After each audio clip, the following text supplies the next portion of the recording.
And we are recording on Monday, September 8th, 2025 at 10:26 a.m. Eastern Time with Mr. Dominic Bruno. Our buddy EM will be joining us shortly, I believe. I sent him the Zoom link, so not live.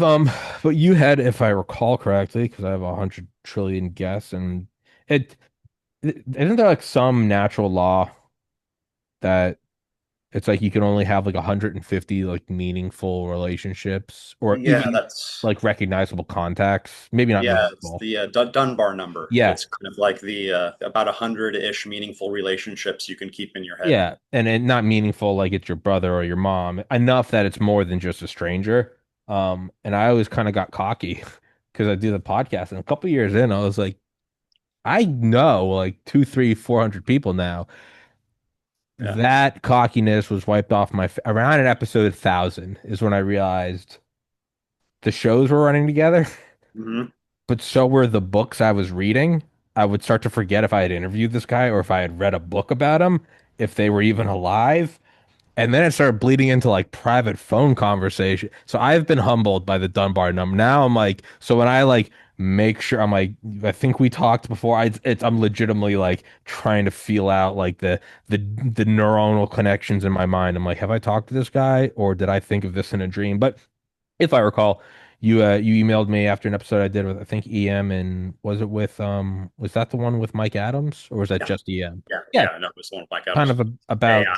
AI writ large. So I'm not gonna butcher that. I'm gonna kind of you can and by the way you can introduce yourself if you want or not. I don't give a fuck. And then kind of just walk us through it. Oh, yeah. My name is Donnie Bruno. Born and raised in LA in a Hollywood blue collar family, and my whole family is what's called below the line in Hollywood. So the credits you see at the end of the movie, that's us.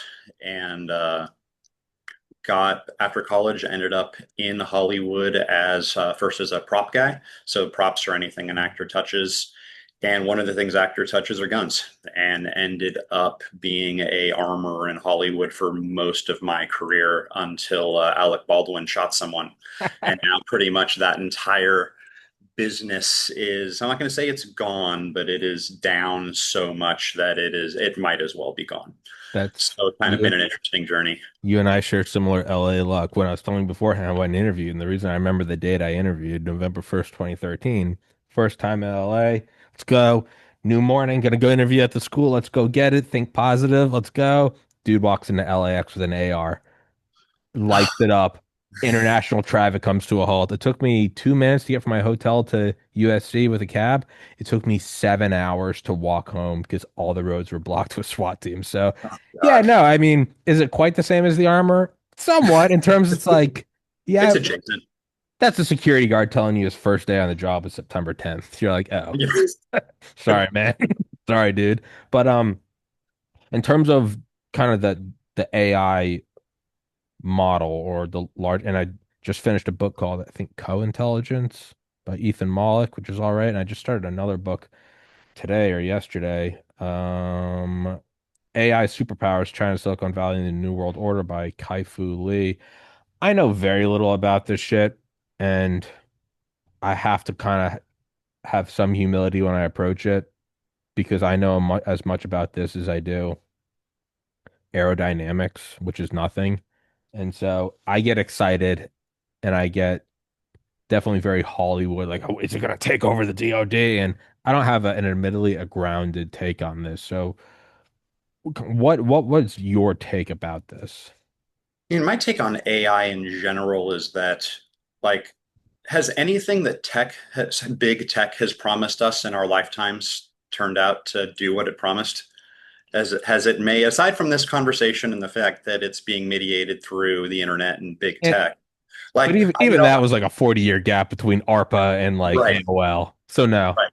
no. And I grew up in the era of Back to the Future 2 when we all thought we'd have flying cars and hoverboards, and instead we got, Twitter, Yeah. which is a really neat technology. So I just kind of anything that tech says, I disbelieve. I've been involved with a few software companies here and there, and watching the promises versus the end product never ever is even in the ballpark. What's up, Morning. EM? EM, we started recording like 2 minutes ago. EM, Dominick, EM. How you doing? Yeah, I don't know if you can hear us. No, we can't hear you. You figure your audio out, and we'll keep going. Um, and what did you say something? Did we get him? No, we still can't. EM, just say something and then we'll hear you when you start talking. What I was gonna say to you, Dominic, is no, it had nothing has panned out the way, but there's always an interesting thing. You definitely got to kind of throw your elbows in here because I talk nonstop. But um, I always think of like a popular mechanics article I saw back in when I was in high school. In his predictions of 2000 from the year 1900, and they were retarded, right? They were like firefighters will have leather steampunk wings, and you're like, what is this, man? And you're like, every home will have their own blimp, and they'll all take off to work, and you're like, this is stupid. But what I started to kind of realize again with some humility looking back was how it fleshed out was wildly incorrect. But what was it they were saying? It's firefighters with wings, airborne firefighting. Yeah, that's a thing, right? That's fine. Okay. Everyone has a hot air balloon. No, you could maybe say personal cars, but let's be a little stricter with the definition. Air travel accessible to the average man. Okay. Another thing was a series. Everyone would have a mirror, and it would go through an infinitely intricate tube of mirrors, and you could talk to people across the city and see each other's face. That's FaceTime. That's Sure. Zoom. So are they correct? No, laughably so. But are they correct? Eerily, kind of, yeah. Well, yeah, and I'm making a slightly different point, which is that kind of like if you think about tech's, the promise of tech, right? We're going to make your life more efficient. We're going to make your life better. We're going to make your life easier. No, now you're just answering work emails, at three in the afternoon on a Saturday. And so it's kind of like I love this question. Like, Tommy, if I put a big red button in front of you, and if you hit that button, email goes away forever. Would you hit the button? Absolutely not. I, No. well, you're not involved in corporate email culture, and if you were, you'd hit that button, Okay, sure. But I look at it from, I know I'm an outlier, but an outlier is still a statistic. It's how this entire show has been built. sure, Not even like cold call. When I say cold call, I use that as like a phrase. It's all email. right, It's all, hey, sir, would you come on my going back years? So for me, no. Maybe for the average person, yes. yeah, and look, you're taking max advantage of the tech stack right now, to earn a living. It's an interesting space. That's why we're talking. Yeah, I mean, when I was in, and I've always been in shape. I just came from the gym, but 12 years ago in college, I was even crazier. I mean, I looked like a legitimate psychopath. I had like 8 pack abs. It was like it just like didn't drink, didn't smoke, and I would just do that and study. And I remember I was in a PE class and like it was basically a free credit, and the professor or the TA was like doing her thesis about kinesiology and the average health of like a college student. And I remember like the person overseeing her was like, well, don't count him because he's an outlier. Because I was the only one who like wasn't drinking like gallons of like rum every night. So like my resting heart rate was really low. My VO2 max was great. The average number of pull-ups somebody could do was like zero point 0.5. I could do like 40. But then the person doing the study was like, he's an outlier, but he is part of the system. You Right, can't write it off. So that's why I would say like no, I absolutely not only would I like not hurriedly push that button, I would actually I would not want anyone to push that button. And it's like though an outlier, I am still part of the set of data. sure. So again, so I'm not entirely sure if that applies here, or at least for me. For you, yeah, it's like it kind of depends on the ecosystem you're in and how that technology is being used and how much it's being used to abuse you. Oh, I absolutely. mean, I know lots of people who basically live under the tyranny of email, where some director sends you an email at 3 o'clock in the morning about some change, whereas 20 years ago they wouldn't have been able to tell you that till the morning. Yeah. And I guess it is also a bit I do have autonomy. Sure. I answer there's one block of time every day. I spend about 5 minutes in the morning. I answer all the emails. and then I don't check until the next day. You catch me when you catch me. Um, Ian, can you hear us, or can we hear I can you? hear There you. you I don't are. know if you What's going guys on, dude? can. Yeah, what's going on, dude? I had to slap my laptop around a little bit and show No, it you're his fine. boss You're this I know. morning. Yeah, I know your internet's all fucked up. He's I had, doing. well, it's all working now. I hadn't restarted the computer in several days, and Yeah, you're good. unfortunately, it's just the way it is. Well, we're already recording, obviously, but we're not streaming. So, but EM, Dominick, EM, and Good to Pleasure. meet you. uh, yeah, we've just been kind of winging it since then. And I know EM through the podcast. We both know Dominic. I would imagine equally the same amount right now. Yeah. But Well, you've had like 4 or 5 minutes more with him than I do, I've so got a lead on you. you got I've it. got a Yeah. fucking lead on you, and I'm gonna cry. That's the medical. There's the competition. I'll Use break what you. you I'll got. break you with those 5 minutes. There you But go. yeah, no, it does. It does. I will say this though. Again, from like what very little and to what you said about, did anyone think work would make us easier? I remember my dad got a Jeep in 1994 and it was like big dick energy because it had a phone in it. And he was just like, this changes everything. And he'll tell you now, he'll be like, that's the worst thing that ever fucking happened to you because there is no, you're going hunting. You're going hunting with a beeper. It's dog shit. All right, fair enough. Um, but I just finished a book, Co-Intelligence by Ethan, and I don't even know if this guy knows about it, so I don't even want to just assume he's some expert. But the way he described it did make me think of when I first started using like Google for book reports in like 2003. Because even 2 years before, we didn't really have it. And immediately, even at 13, you were like, oh, this is wild. This is crazy. The way he's describing it right now is he said you can understand AI and its implications with basically 3 sleepless nights. And can it help me? Is it going to replace my job? And, what are the unknowns? And I think that broad stroke is probably accurate. I think everything else, in all my wisdom, and agreeing with you, Dominic, is it's probably all dog shit. It's gonna change the world forever. Fuck off. It's the same thing as the hoverboard. Yeah. Well, they'll tell us it'll change the world forever, and there'll be valuations based on it Well, I was changing about, the world forever. And a lot of people will make obscene fortunes telling you that it's going to change the world forever. literally that was the fucking line in the book I'm listening to. Listen to an hour of audiobook a day, and that was the line today. And it's like it doesn't matter if it's going to change the world. Word for word. He goes, Right. valuations are based off that. Yeah. Yeah, I don't, I think EM's more in the camp of like the AI is it's like a false prophet, not in the sense that it's like evil, but rather like it's the same thing as you'll have hoverboards. It's It's probably totally, not. completely artificial. Yeah, It it's all doesn't horseshit. exist. It's just, the problem that we have is we're linguistic monkeys and words are easy to trick us with, right? And so what do?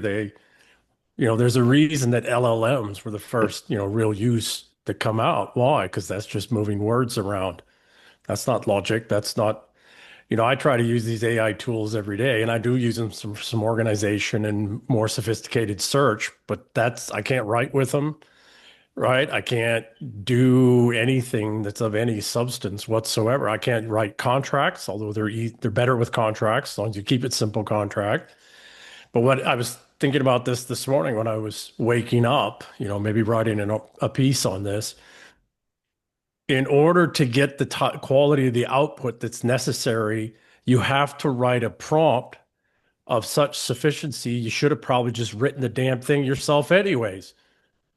Well, that's that. Right? It's Yeah, like Yeah.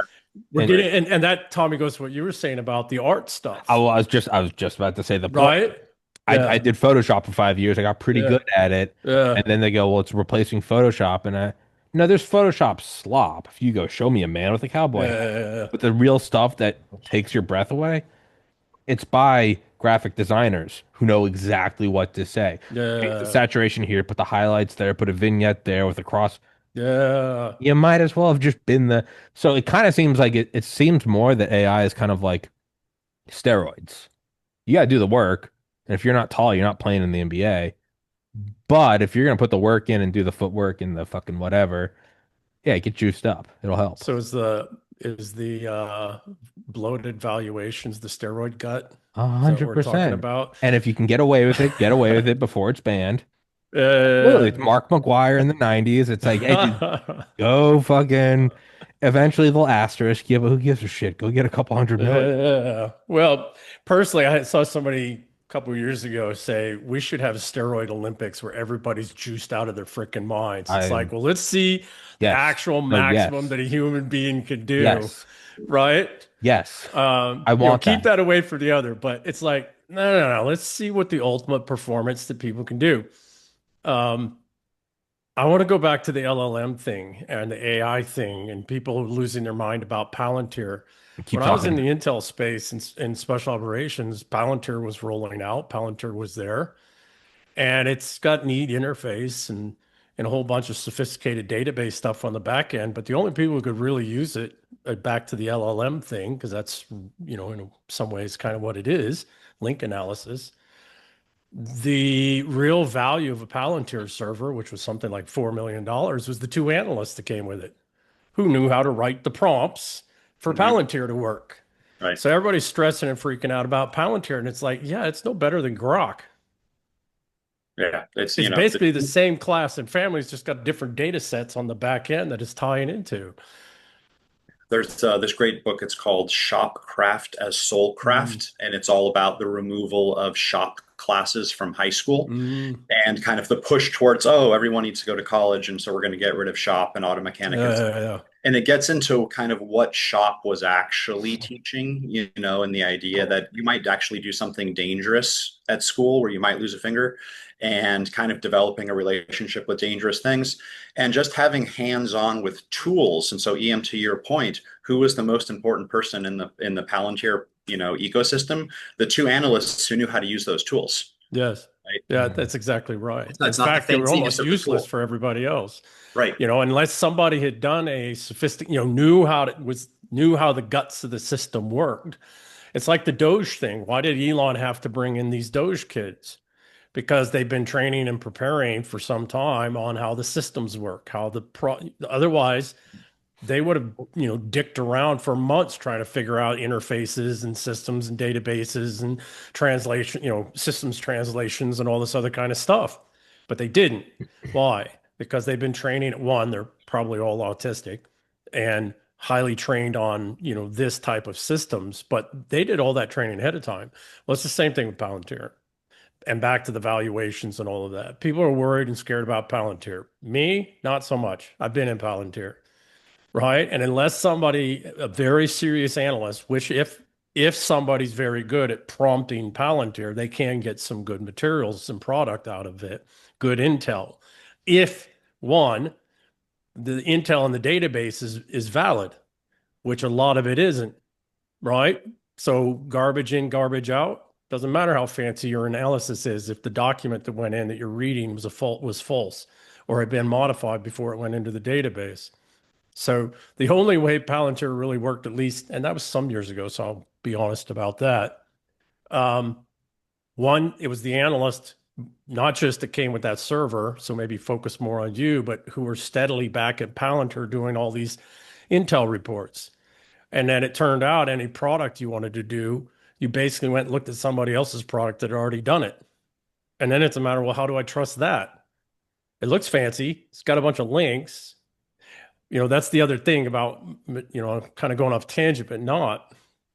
Um, People don't look, most won't look beyond first level, but even people that really dig into things will rarely ever go third level deep. So if you want to hide something right out in the open, just put it 4 levels behind. And this is what they do in the corporate world, right? Corporate and financial world, right? All these tiered companies, et cetera. Why? Because if there's ever a legal action to move, very rarely will governments or analysts or criminal investigations people look beyond 3 tiering of companies. There's One, it just time, costs, and then the complexity of it just starts, it's the outside of the balloon and you're on the inside trying to catch up to the outside of the balloon. You can never do it. Balloon just keeps expanding. And like from an information theory point of view, the steeper the hierarchy is, the more layers, the more energy it takes to move information from layer to Yeah. layer, Well, etc. it's Like, eigenvalues, right? You're yeah, familiar with eigenvalues in physics, right? It's exactly what it is. Yeah. I like Yeah. the on the positive side of that, there's this idea that if you're trying to figure out how a company or a system actually works, the person you want to talk to isn't anyone in the C-suites. You actually have to go 7 layers down because that's the person who actually understands. They're close enough to the bottom to understand what's actually happening. They brush up against the top so they understand kind of their mission. And like it's kind of like the iron majors in the military. Somewhere in your hierarchy, there ends up being this layer that's actually holding everything together and understands what's going on. So I used to work a long time ago in well, optimization with Computerland. Remember the company Computerland back in the day? I don't know how old you guys are. This is back in the 90s. And we were doing a lot of corporate restructuring work. So fixing a lot of the leverage buyout days mess, all the Gordon Gekko stuff. And a lot of what was happening is we were automating, moving from mainframes to network systems and all that kind of stuff, right? And I worked in the state store, so we were focused on state and federal, municipal county accounts. And one of the things I was trained on or articulated from, the guy I worked for is he's like, don't ever call this the founder or the CEO. Well, we didn't, wasn't a lot of founders back in the early 90s, but don't call the CEO, don't call the vice president or senior vice president of this. He's got, no, no, call the secretary or the receptionist and have a conversation with them. And That's you'll how, learn more about that company and how that company works that's how and I who's get it. actually who and who actually decides what, right? That's how I get every fucking big guest. Right? I have my own unwritten law. The easier it is to find their email, the harder it is to get in touch with them. Hey, President Trump at you, fuck off. What you want is somebody's friend who has a number and you find an old Netscape and it's like King of Lemons too. And then you email that, they get back to you, they're like, yeah, I know the general. And I'm like, you can put me in touch. Like 100%. That's Yeah. 100% how you do it. So I've had when I went in the finance and banking side, there was one time I won't because there's a legal case that it's done long settled, but there was a certain federal government folks came in after a guy that was ostensibly an investor looking to invest in us. And there was just something wrong about these financial instruments, sophisticated financials. They were bond assurances, et cetera. And they were from a certain bank in Japan. And they were all legit. And it had gone through 3 layers of big attorneys, Perkins Coie and some others. And it was all, but there's just something didn't strike me right. Well, I knew the name of the guy at this bank, right? The Japanese bank, who was responsible for those things. And we tried to get him connected with him for almost 2 years. Couldn't. One day I'm in Corsica. Actually, I think I was in Italy at the time, in Genoa, meeting up with a friend of mine.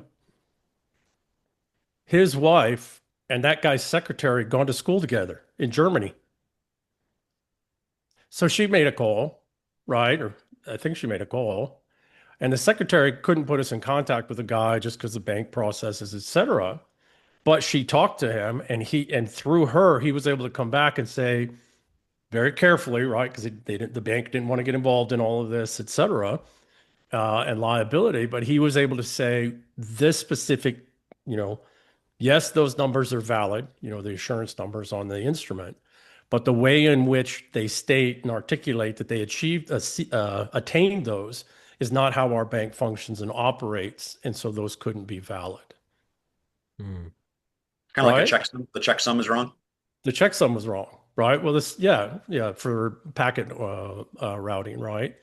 And so we would have never known. We might have proceeded with this deal, never having been able to get a hold of that guy, but it just so happened had dinner with a buddy. His wife and the secretary went to school together, right? Well, So, the thing I find interesting is that what started that whole thing is that you had an intuition that something was wrong, yes, right? And yeah, so it's like back to your point about, how good are you at prompting AI? Well, if you're yeah, kind of an intuitive type person, and this is something I really wanted to talk to you about, kind of, mm, with your resentful, responsible model, mm, that I kind of wonder, if you're familiar with the Myers-Briggs model, Oh I yeah. wonder if like NT personality types peak and crest over time in different generations, and that's what leads you to having, larger responsible, a larger pool of potentially responsible people in your adoptable pool. And that gets like I was listening to a podcast with you a little while ago where you were talking about kind of like the mothers of people in special forces and how like oxytocin levels, inability to bond with sons, etc. Yeah, Like yeah. again, we've never met before, but I'm willing to bet that we all had similar childhoods, and have similar Myers-Briggs profiles. Yeah, And so like how does that flow through time and lead to different potentials? so I have to say I'm actually grateful we had this conversation that we've been trying to have. You just articulated something I hadn't actually thought about, but it makes a lot of sense, right? And getting back to the tech thing, getting back to, I've tinkered. Sorry, I keep walking away. I have maintenance guys here. Sorry, keep Yeah, talking. yeah, yeah. I've, tinkered with tech since, software first, since 84, and went and did network stuff and telecom stuff and semiconductor development and system development, and then I went and did doctoral studies in computational engineering for AI back end, and mostly actually what I studied was sentiment analysis and data brokerage and all. So, I'm and I did fintech and and algorithmic trading, and so I understand a lot of these things. I'm not an expert at any of them, but I know enough to know to talk to and validate somebody's an expert. But point being is this: we're in a place, to your point, we're in a place that I believe when we look closely, the species, civilizations, societies, cultures get to, every couple hundred years with science, technology, religion, and, basically everything becomes so complex, so structured, so systematized, so process oriented. The Byzantines called it Byzantine, right? We've called it Byzantine for, 1,000+ years. So I suspect, to your point, because it's completely separate from responsibles and resentfuls, I hadn't made that connection yet. I thank you for that.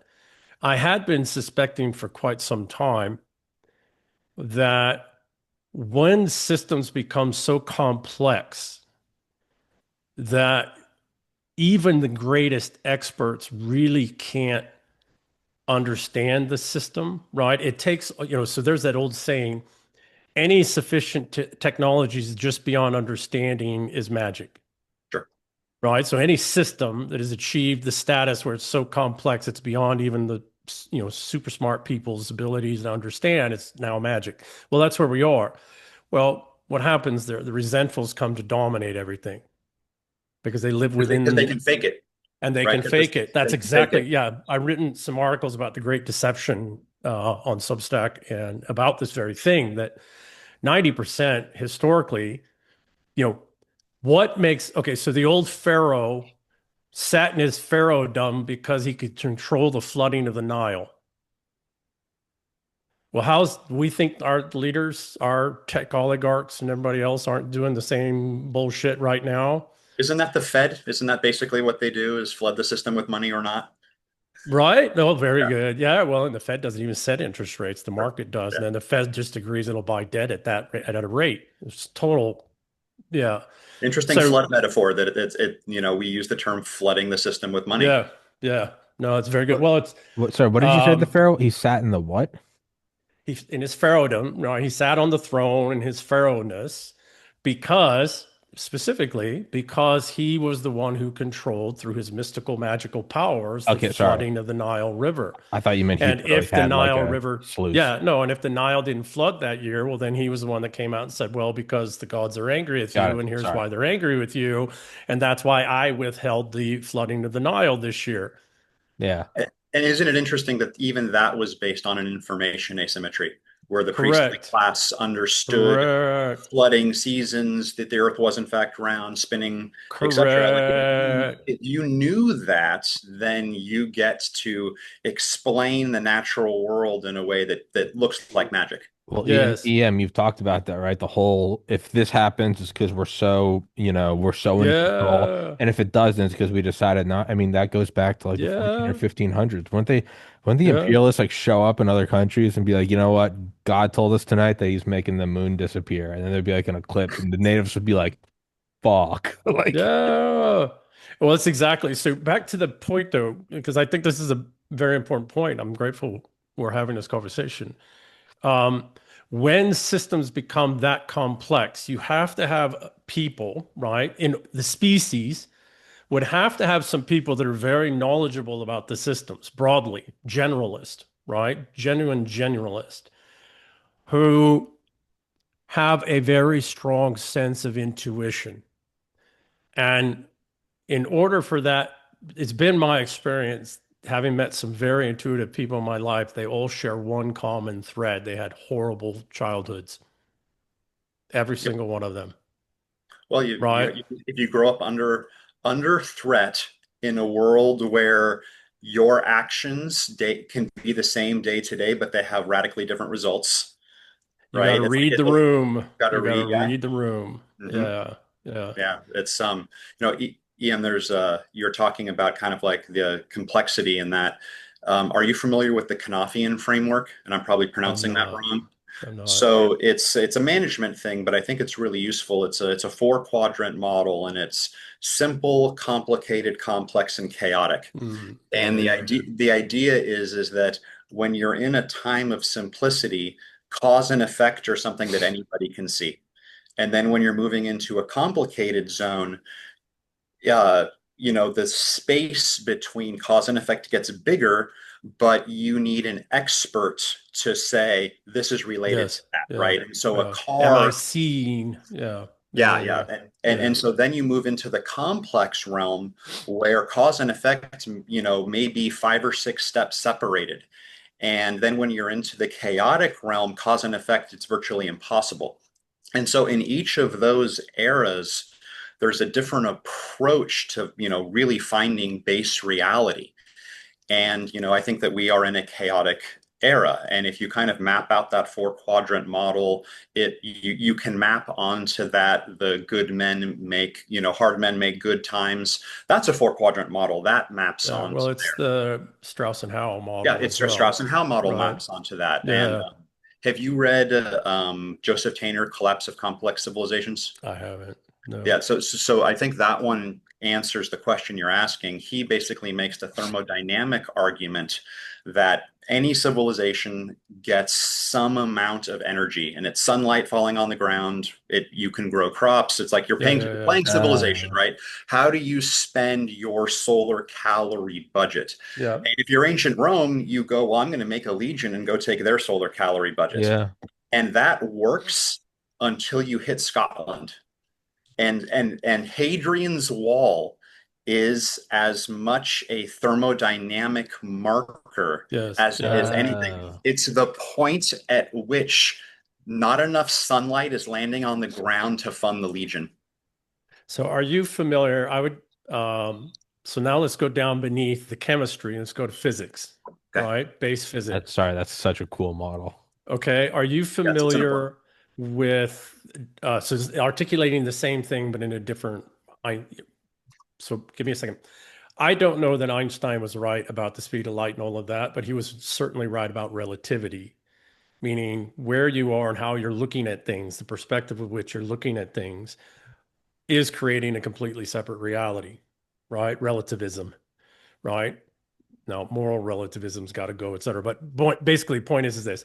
Another way of looking at what you're articulating, which is an expression, and so what would be the life cycle of that Brownian gas, the harnessing of that Brownian gas, or it's again, that Strauss and Howe cycles, there's 4 phases, yada. Okay. Are you familiar with dissipative structures or Yes. dissipative structure theory? Mhm. Okay.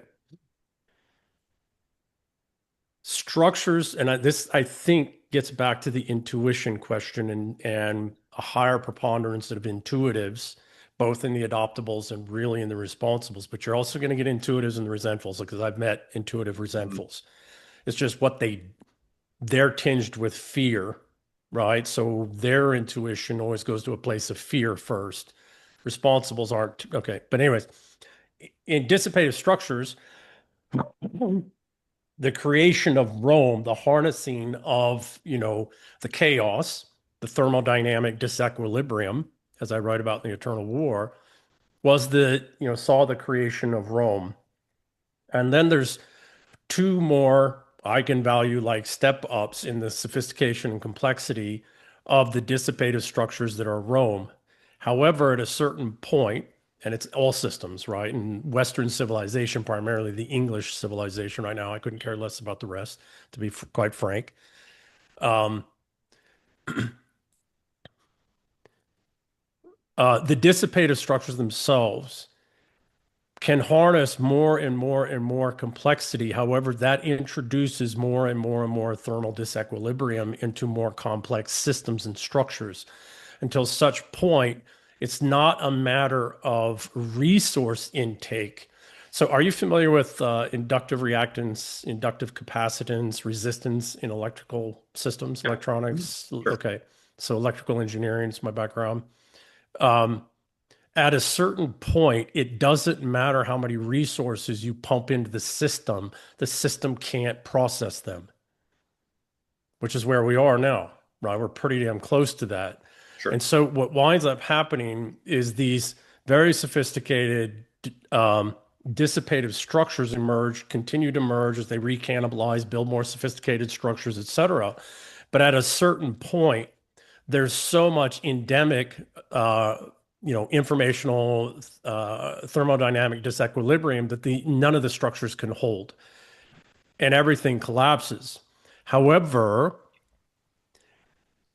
every time these dissipative structures collapse, if they don't go into some kind of holistic, just a complete informational dissembling of information, because that's what thermodynamics really is information densities and distributions, et cetera. When a sophisticated dissipative structure comes apart, its constituent pieces, the component pieces from which it was built in all the smaller scales, can now form into new dissipative structures, but those structures can process higher levels of complexity and information, thermal disequilibrium, et cetera. And is that a fractal in nature? And so the smaller fractals are more efficient after they're broken up? Well, it's not just that. Okay, so yes, it's that at the atomic, molecular, informational, energy distribution level, they were constituent component pieces of dissipative structure that processed higher eigenvalue energies and information. So when they break apart, they're not that specific. Dissipative structure won't work anymore. It's just not feasible. But the smallest and sometimes subset component pieces are still viable, and they can come together again into a sophisticated, over time, seems to be about 400 years in the English-speaking world. They can come together in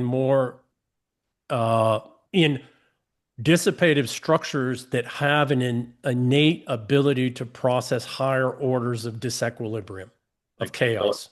So the patterns of the structure remains, and now they're processing less information so they can do it more efficiently, which allows reconstruction later. Correct. So it takes less input to process higher amounts of chaos.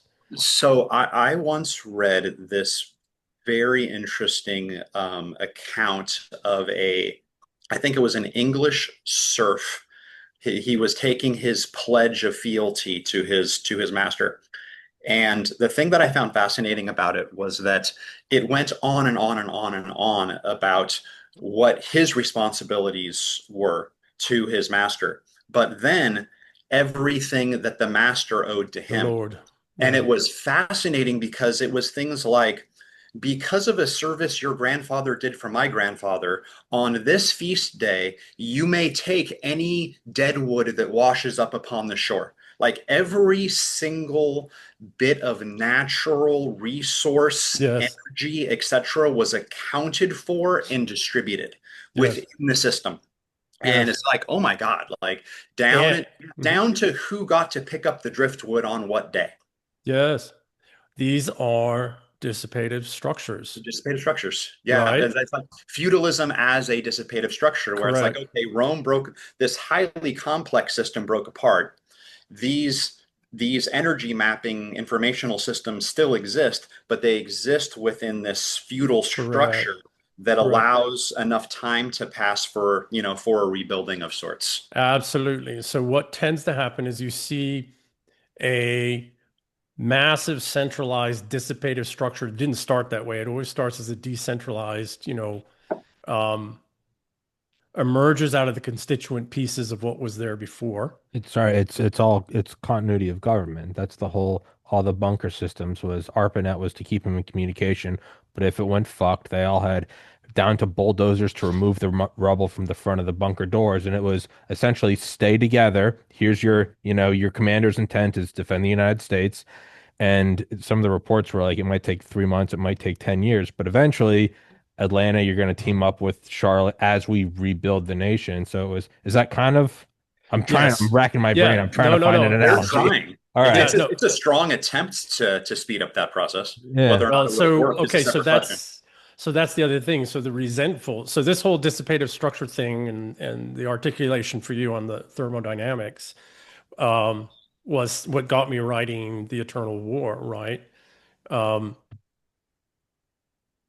there comes a point, and I just wrote an article about it this morning that touches on this indirectly, but it gets to this. It's there are those that believe that they need to accelerate the destruction of the current dissipative structure because they realize that it can't continue much longer. And if they're the ones that accelerate the collapse and the breaking apart of the current complex dissipative structure, that maybe they can initiate and control the dissipative structure that emerges afterwards. This is And be what on top of it. fascists, this is what Nazis and Marxists, communists believe, right? Say that again. I didn't hear you. I'd say, and they assume that they will be on the top of the Well, that's resulting power exactly, structure. yeah, Yeah. yeah, yeah, yeah. Because the ones at the center of you know, it's like a crystal forming from We'll or a we'll pearl from a start this small forest little, fire and it will only burn down my enemies' houses. All right. right. All Right. right. Yeah, yeah. Bold move. All right. So, um, they're not completely wrong because sometimes that works, right? Sometimes, like in the, you know, Peace of Westphalia and the Inglorious Revolution, the Resentfuls won. They brought down feudalism and they put in place this, artificial system that we've all been living under for almost 400 years now. It's come to its end. It cannot sustain. It is so overly complex and so devoid of any reality, right? It's all got circular reality. It's one massive artificial reality tunnel. It can't sustain. It is collapsing. And in fact, it's already collapsed. It's just a matter of the steady dissolution of it.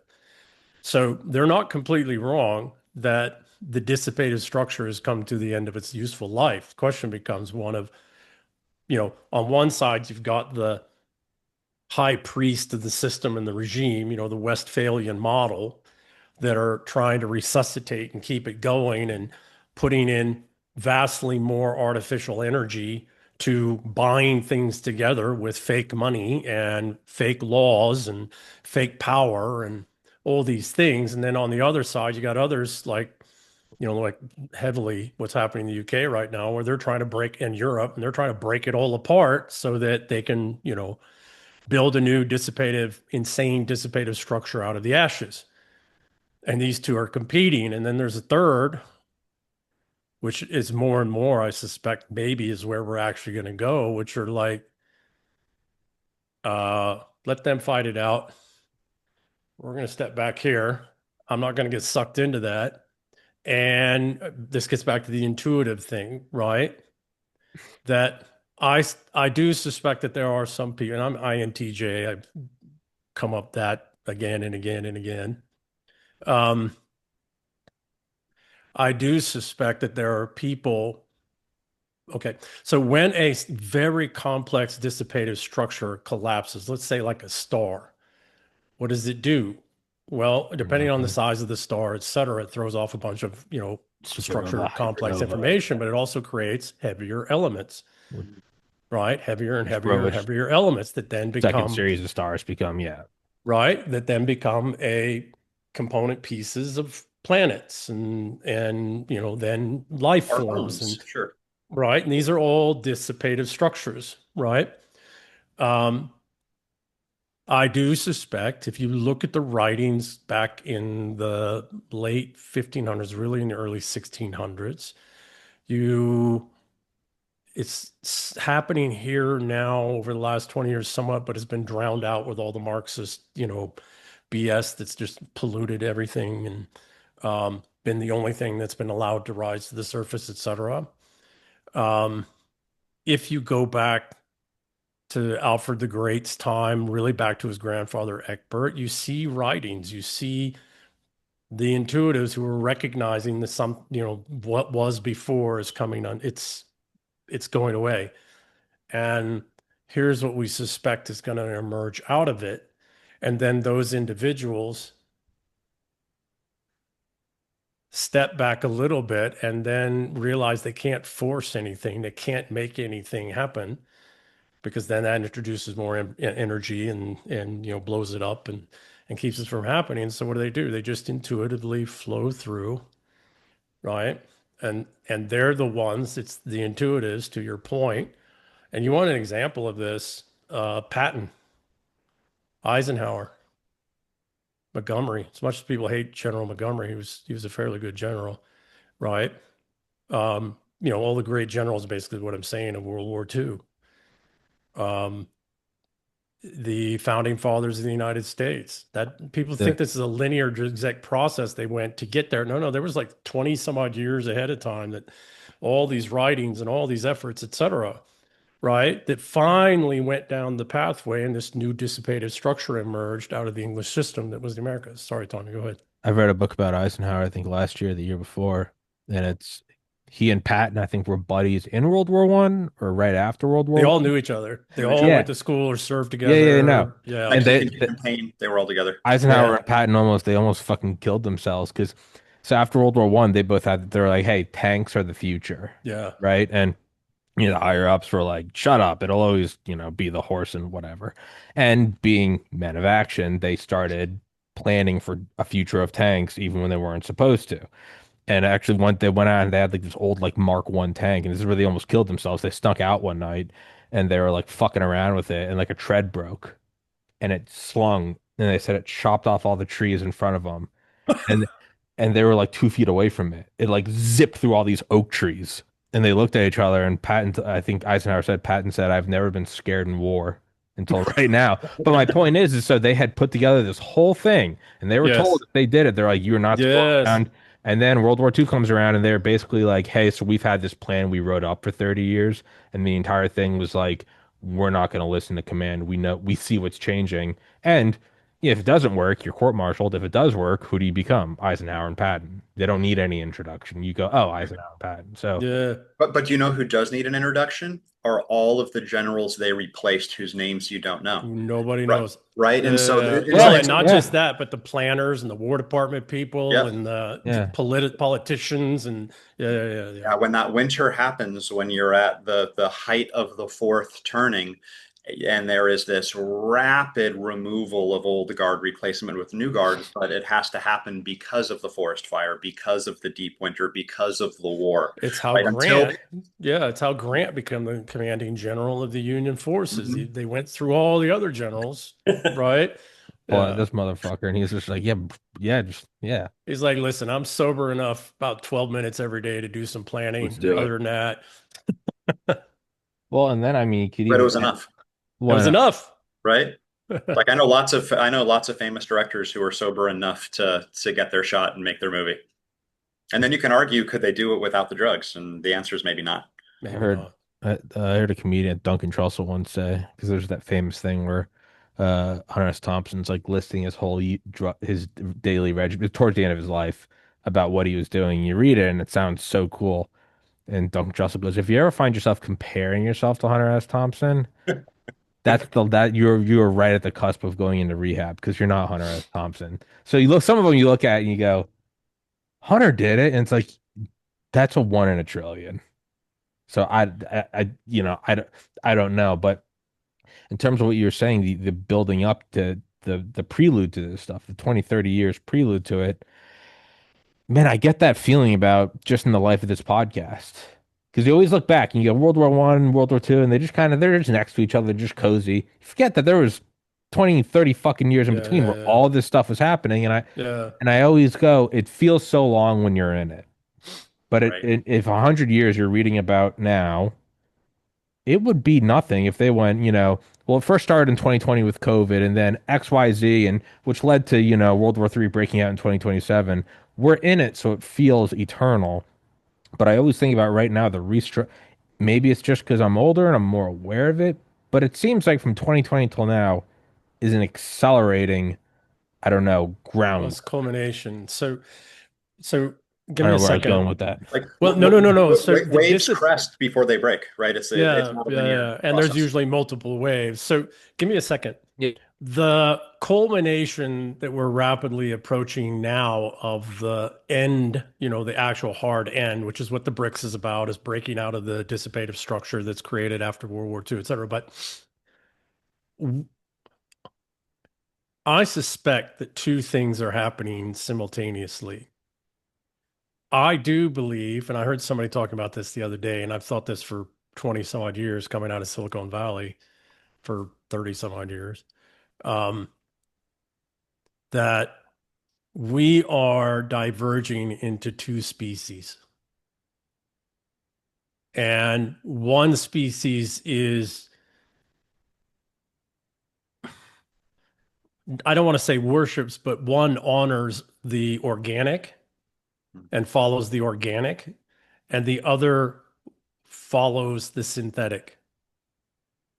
And what we're doing, and there is no intuition in the synthetic. It's system structures, processes, data sets, right? Sure. Um, it's why I suspect the synthetic ultimately always fails. And I think the first divergence of synthetic versus organic life happened 2.7 billion years ago with the advent of viruses. They're Okay. synthetic. They're not Go on. alive. They have to replicate inside living cells. They're manipulative control systems. I mean, look at how Candida works. Freaking brilliant. And do you Um, think that viruses are, I mean, plenty of people think that viruses are extraterrestrial in origin and that they're information packets. You think it's all here? no, I think it's information warfare or Oh, interesting. biological warfare that got out of control a couple billion years ago with single-celled life. Before that was bacterial warfare, right? And then it was like, so people really need to take a look at how sophisticated cells really are and how many different types of cells there are and how ludicrously complex.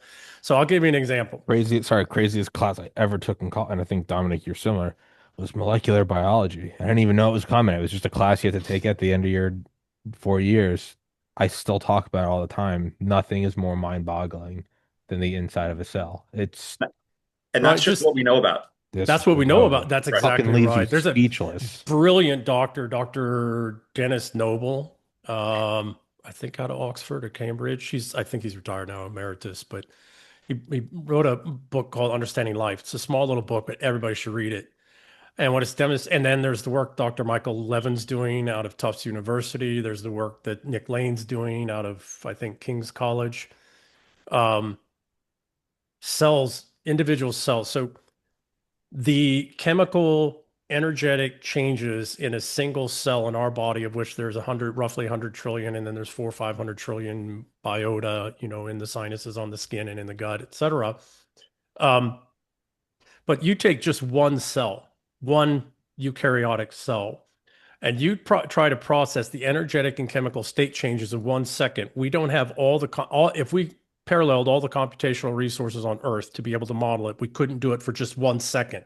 Same with like I remember One cell. I don't know what the figure is now, but I remember in high school they were like it would take a supercomputer like a year to simulate 1 second of a protein folding. Well, Right? and to that point, going back to AI, biology, the human brain uses like 15 watts to do everything Yeah. it does Yeah, yeah, versus yeah. fake it badly in silicon takes a nuke reactor. Yeah, okay, so that's Talk so about this is dissipative structures and efficiency. well, that's like okay, so that's okay, so wonderful. Bringing it right back. This is what brings the synthetic down again. This is what prevents the synthetic from dominating the organic time and time again, which I believe going all the way back to early pathogenic warfare, right? When single cells, before there was multicellular life forms, I think multicellular life forms is an acceleration of a dissipative structure to try and keep ahead of the biological warfare that was going on in the single cell communities. But what winds up happening in the synthetic is that their energy requirements and system complexity requirements become so vast that they're just not sustainable anymore. And people are, they're arguing, oh, we got quantum computing and AI. No, you don't. You want to know the prime example, the perfect example of it? If you had quantum processing, well, if quantum computing was real, you would Bitcoin not would be exist. building all these massive data centers because everything would be getting smaller. Fair. Everything be reducing dramatically. In fact, you would be closing data centers. You would not be opening vast amounts of data centers across the country. If you had AI, AI would be getting smarter and need less compute, not more. Uh, So Devil's they're advocate, isn't it? simulating, But devil's right? advocate, isn't it possible we're trying to speed up that process of No, consolidation by front loading? Just let's, no, all right.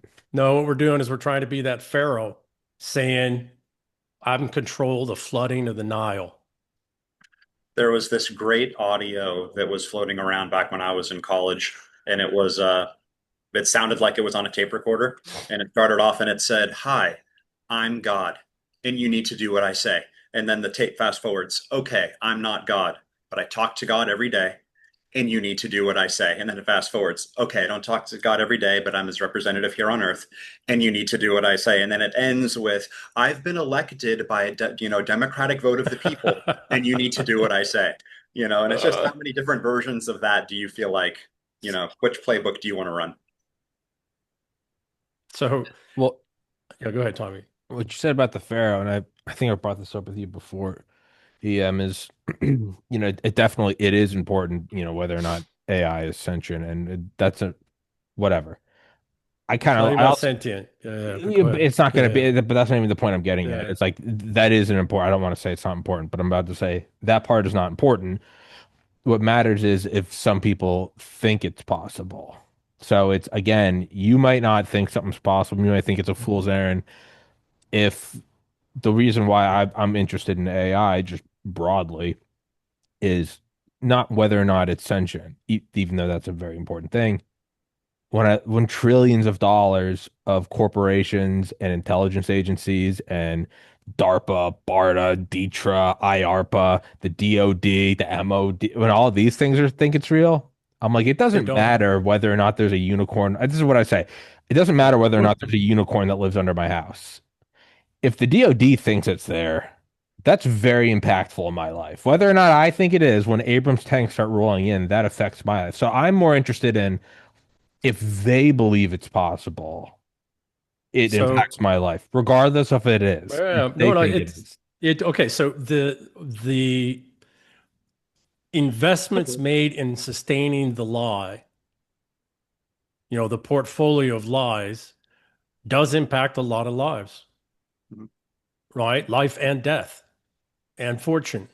It does, but it's still a lie. And at some point, it can't sustain to the point you were saying, at some point, the energy required and the complexity required to sustain the lies. That's what I write about in the Eternal War. At some point, the artificial reality tunnel, no matter how much more energy you put into it, no matter how much more resources you put into it, collapses because it's so complex, it itself can't function anymore. It itself produces so much internal thermobaric pressure, right? Disequilibrium that it cannot cohesively hold together again anymore. And we're rapidly accelerating to that. Now, I want to ask, so again, I write about this in the Great Deception articles. if I want to sustain myself in power, and let's just use a number, right? And I've written about this about the crown in the United Kingdom, et cetera. If I am sustained in power by people having a perception of the way in which the world works, and I make the equivalent of there's power and wealth accumulated to me and mine equivalent to roughly $1 trillion a year by sustaining that lie. Would I not be willing to spend 500 billion to 800 billion dollars of that a year just to sustain the lie? 95. I might spend, The right? fuck do I care? Right, right? Fuck right. do I, yeah. So, EM, you missed the beginning of this of Tommy and my conversation, but Mm, I come from a Hollywood family, below the mm, line Hollywood family. gotcha. And with the dissolution of USAID and various other things, there's not a lot of work in Hollywood at the moment.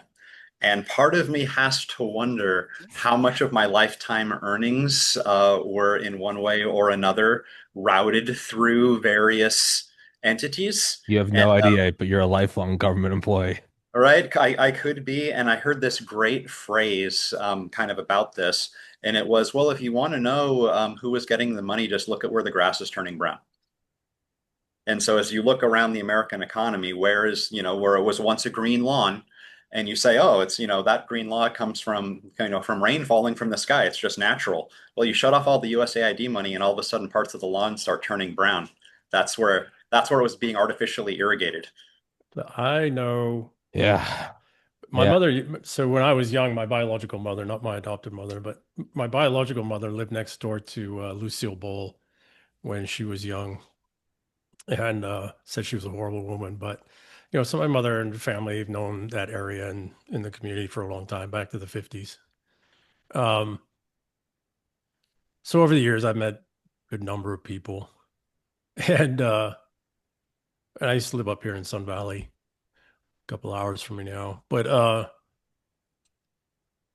I've met a whole lot of producers and various, you know, not big name people, but they're in credits and different things. Easily half of them have agency contacts. Yeah. Every single one of them has a CIA buddy. Whether they know it or not. You Oh know, no, they know it. But it's whether you Yeah, know yeah, it or yeah. not. dude, Right? back to the days of the Hays Code you know, when Hollywood came into being, Hollywood has spent its entire existence fighting for autonomy from direct government control. And that's why the Hays Code existed. That's why when you watch, Mhm. Ozzie and Harriet, they're sleeping in separate beds. And you can kind of watch the quality of storytelling wax and wane as various levels of control came and went Wait, around Hollywood. what is the But Hayes? that's What's the Hayes? Sorry, what's the Hayes? The Hayes Code was the code in, it's in the 50s at least. I think it went from the 40s till the Yeah. 60s, but for quite some time, Hollywood operated under a set of self-imposed rules that basically said you couldn't see a man and a woman in a bed together, even if they were married. Uh, You can't see. That's why Alfred Hitchcock like, couldn't show anything. It's like because the I Hayes, went to Catholic, so like Catholic school rules, basically. yeah, Catholic And school but rules, and so right? what was the reason of that self-imposition? Uh, that is so Hollywood adopted that so that there wouldn't be overt government censorship. so the Oh, 1930s because they we'll they were we'll behave stepping our in.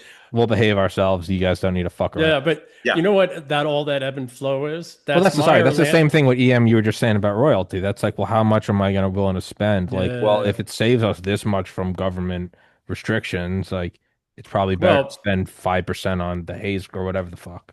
to the royalty thing, to the English monarchy and crown since Charles the First was beheaded, if I had taken over and beheaded the king and I wanted control of this kingdom become an empire, I'd spend 90% of the funds that I make from that theft on maintaining the illusion and lie that that guy's got power, Mhm. that guy's the guy screwing you. That guy's got no power, Well, 10% of a trillion is a lot more than 100% of nothing.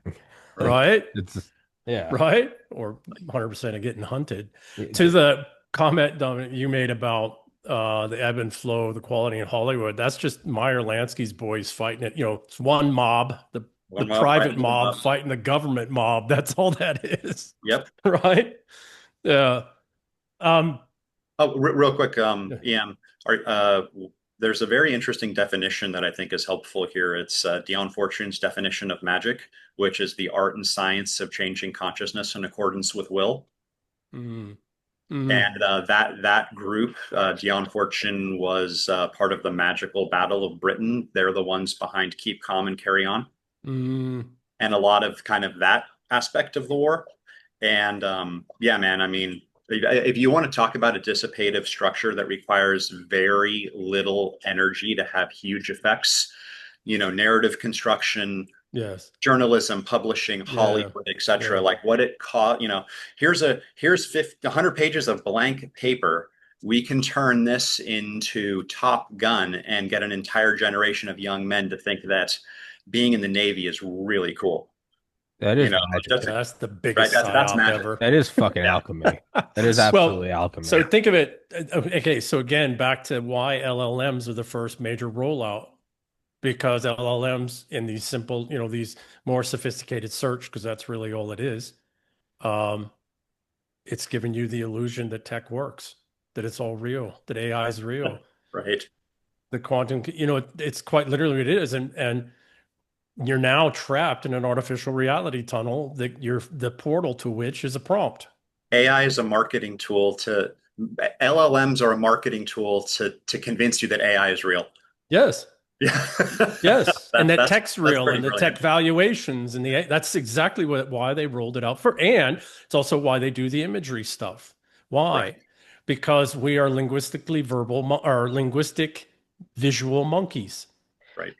99% of what so people are like, sense and feelings. Sorry, everything you sense internally and externally gets converted to words Well, I think I in think us monkeys. I think Elon Musk said that on his like first Rogan appearance, like 2016. But it's kind of interesting as he was talking about like why Twitter is shittier than Instagram, and he was like, it's like limbic system. It doesn't matter how many words you put on it. It's pictures. It's just pictures, and that's absolutely the thing that you'd want to yeah, use to promote AI to say, hey, look, it's alive. It's brilliant. It's genius. You can't do this. Look what it can do. And it's only getting smarter. No, it's not. Well, I've been using it. It's been getting dumber. Um, and everything it does is derivative, right? I mean, EM, correct. Correct. so you write fiction, right? I haven't read any of it, Both. but I think you do. Yeah, yeah, Okay. yeah, yeah. So, like having written a script or two myself, have you ever had the experience of you're typing, not writing, where it's like the story's coming through you, not Yeah, Yes. yeah, it's Yeah, the yeah, etc., yeah, right? yeah, yeah. And so AI can't do that. And if you want to get all esoteric about it, and Tommy, going back to your podcast with Dr. Drew, where does the story come from? You can well, get that's Aldous Jungian, Huxley, the mind at large thing, yeah, right? or young and collective unconscious and yada Yeah, yada the yada, right? You general, can map yeah. you can map that territory lots of different ways. But EM, to your point about the synthetic versus the organic, which strikes me very much as H.G. Wells, Morlock, or Eloy, Yeah, right? yeah. Artists always get there first because they're in touch with what's coming. And then, one of my favorite quotes: "The brain is not a rational organ; it's a rationalizing organ." Yeah. And so the artists get there first. They tell you what's coming down the pipe, and you can model the pipe however you want by, metaphysics, religion, whatever. And then the scientists come along and explain to you that there's been a pipe here all along, and you're just stupid. Yeah, Yeah. that is I forget Scientists are Johnny come latelys. yeah, I forget who said it, but something was like there was some guy in like NASA in the 50s or 60s, but he said something like the real or not entrepreneurs, the real innovators were like the sci-fi authors of like the 20s and 30s. Mhm. They they're like the lookout guys on like the mast and the ship. Like they see it in the distance, and then the next guys come in, they're like, well, we can do that. And then the scientists are like, and here's how we do it. But there is something about, and I don't know what that is, but there is something about, yeah, they can kind of see like the shimmering thing on the distance first of like what, and it might be self-fulfilling. We see it, we watch it, and we go, now I want to make that, and then we lean into I don't know. But again, So they're both equally kind of crazy implications. But when you're the when you're changing consciousness in accordance with will, there's an interesting question in accordance with whose will and whose consciousness. Yeah. Well, in physics, haven't we identified that a future state of a particle can impact the previous state of the particle so at the microtubulin level which is massive volumes in every cell, is all quantum computing resources, Yeah. Was it right? you that sent me that? Microtubulin is what's that? Was it you that sent me that? That was like maybe Yeah, Hameroff and tubules Penrose. might provide like almost like a type of like not vacuum, but like a quiet enough space for whatever the Yeah, well, internally happening. they're hydrophilic and they create electrostatic. But point being is this: the thought and idea that we are somehow at any scale disconnected from the quantum field or fields is ludicrous because our chemistry at the atomic and subatomic levels emerges straight out of the quantum field.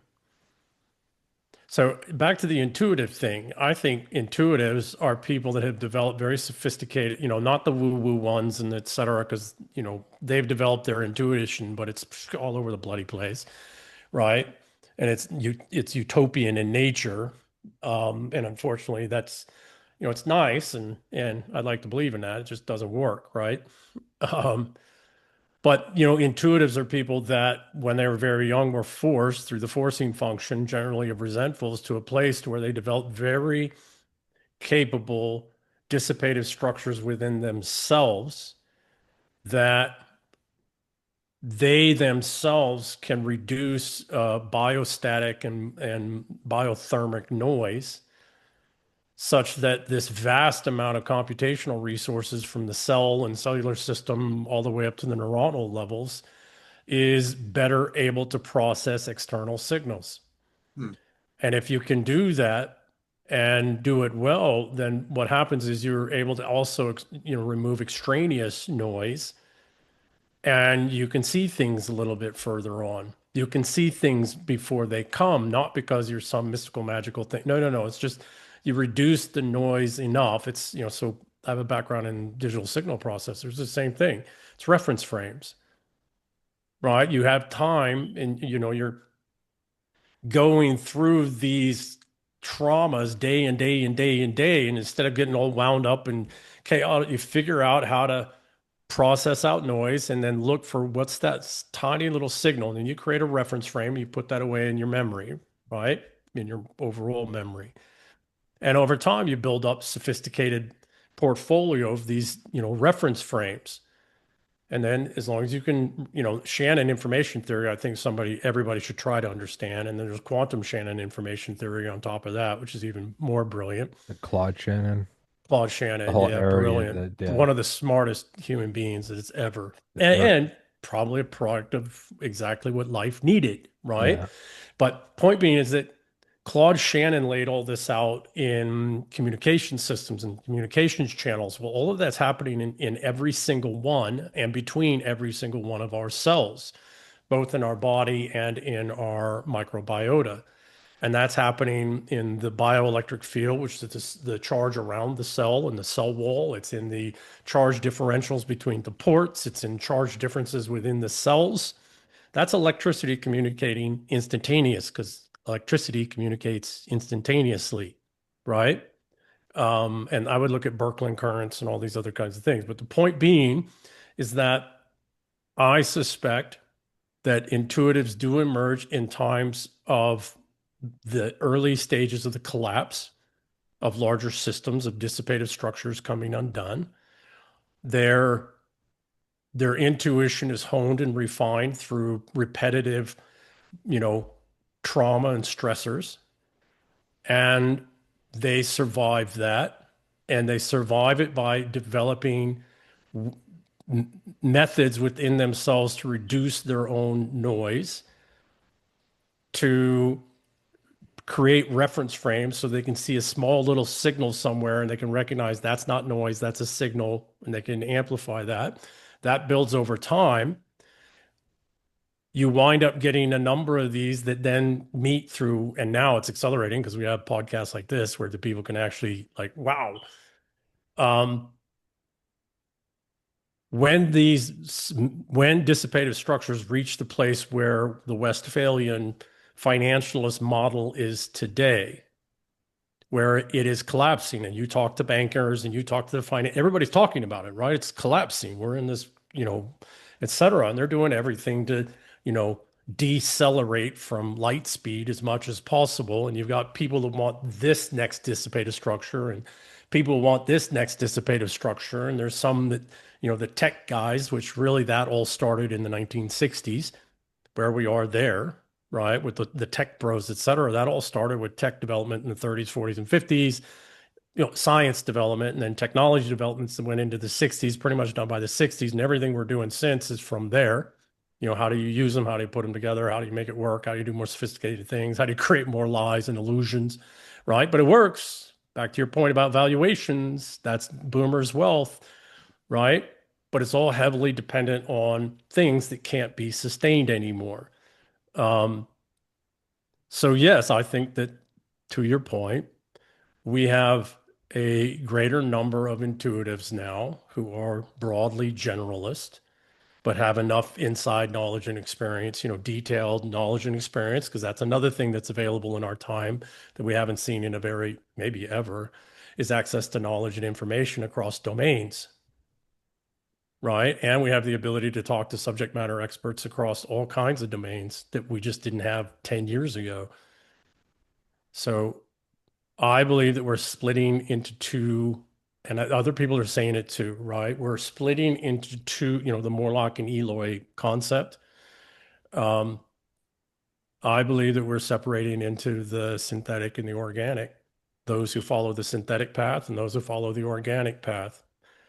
And maybe there's a third path, which I think is the one that's actually sustainable, is some mix of the two. But there's a great book by Stephenson. I think it's called Anathema. Have you ever read that? No.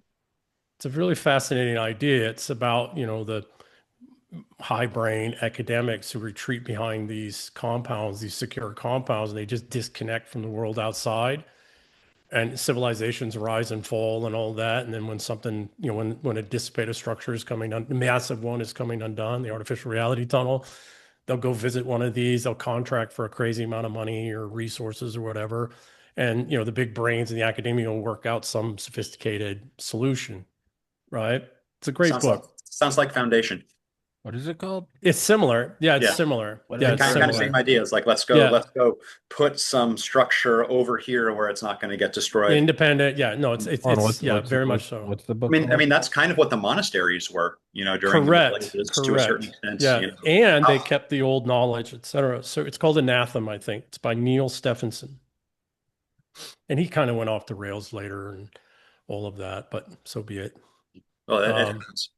When you're back to your point of like the reference frame and how intuitives do that, when you can, and look, I know plenty of crazy intuitives too, and it's like it's the signal to noise issue, right? And so InfoWars put out a lot of signal and a lot of noise, and it turns out that there was more signal there than a lot of people wanted to admit.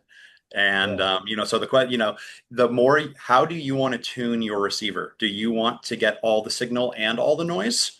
Or do you want to get some, very little noise and very little signal? Well, this is what, yes, terribly sorry. This is what Claude Shannon worked out, though. By the way, we can keep going. I had another show, but that's terribly sorry. We can stop. If I I'm saying no, we can keep going. No. Okay. I have done this. Yeah. Claude Shannon worked out that there's more signal in the noise than in the signal. Okay, interesting. I don't know. If you tune properly, right? So in a signal, there's like a carrier wave that's the base frequency, and then there's orthogonal lobes around it, right? So there's fractional frequency, so let's say it's 5, and then there's mathematical fractions around it. It's really energetic field stuff.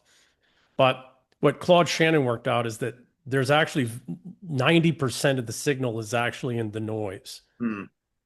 And that if you can develop your reference frames, your signal processing to process these orthogonal fractional, wavelength systems, and then error correction and noise and, all this other kind of stuff. It was like signals want to naturally repair themselves because they're coming from something down underneath that's, a signal transmitter or whatever.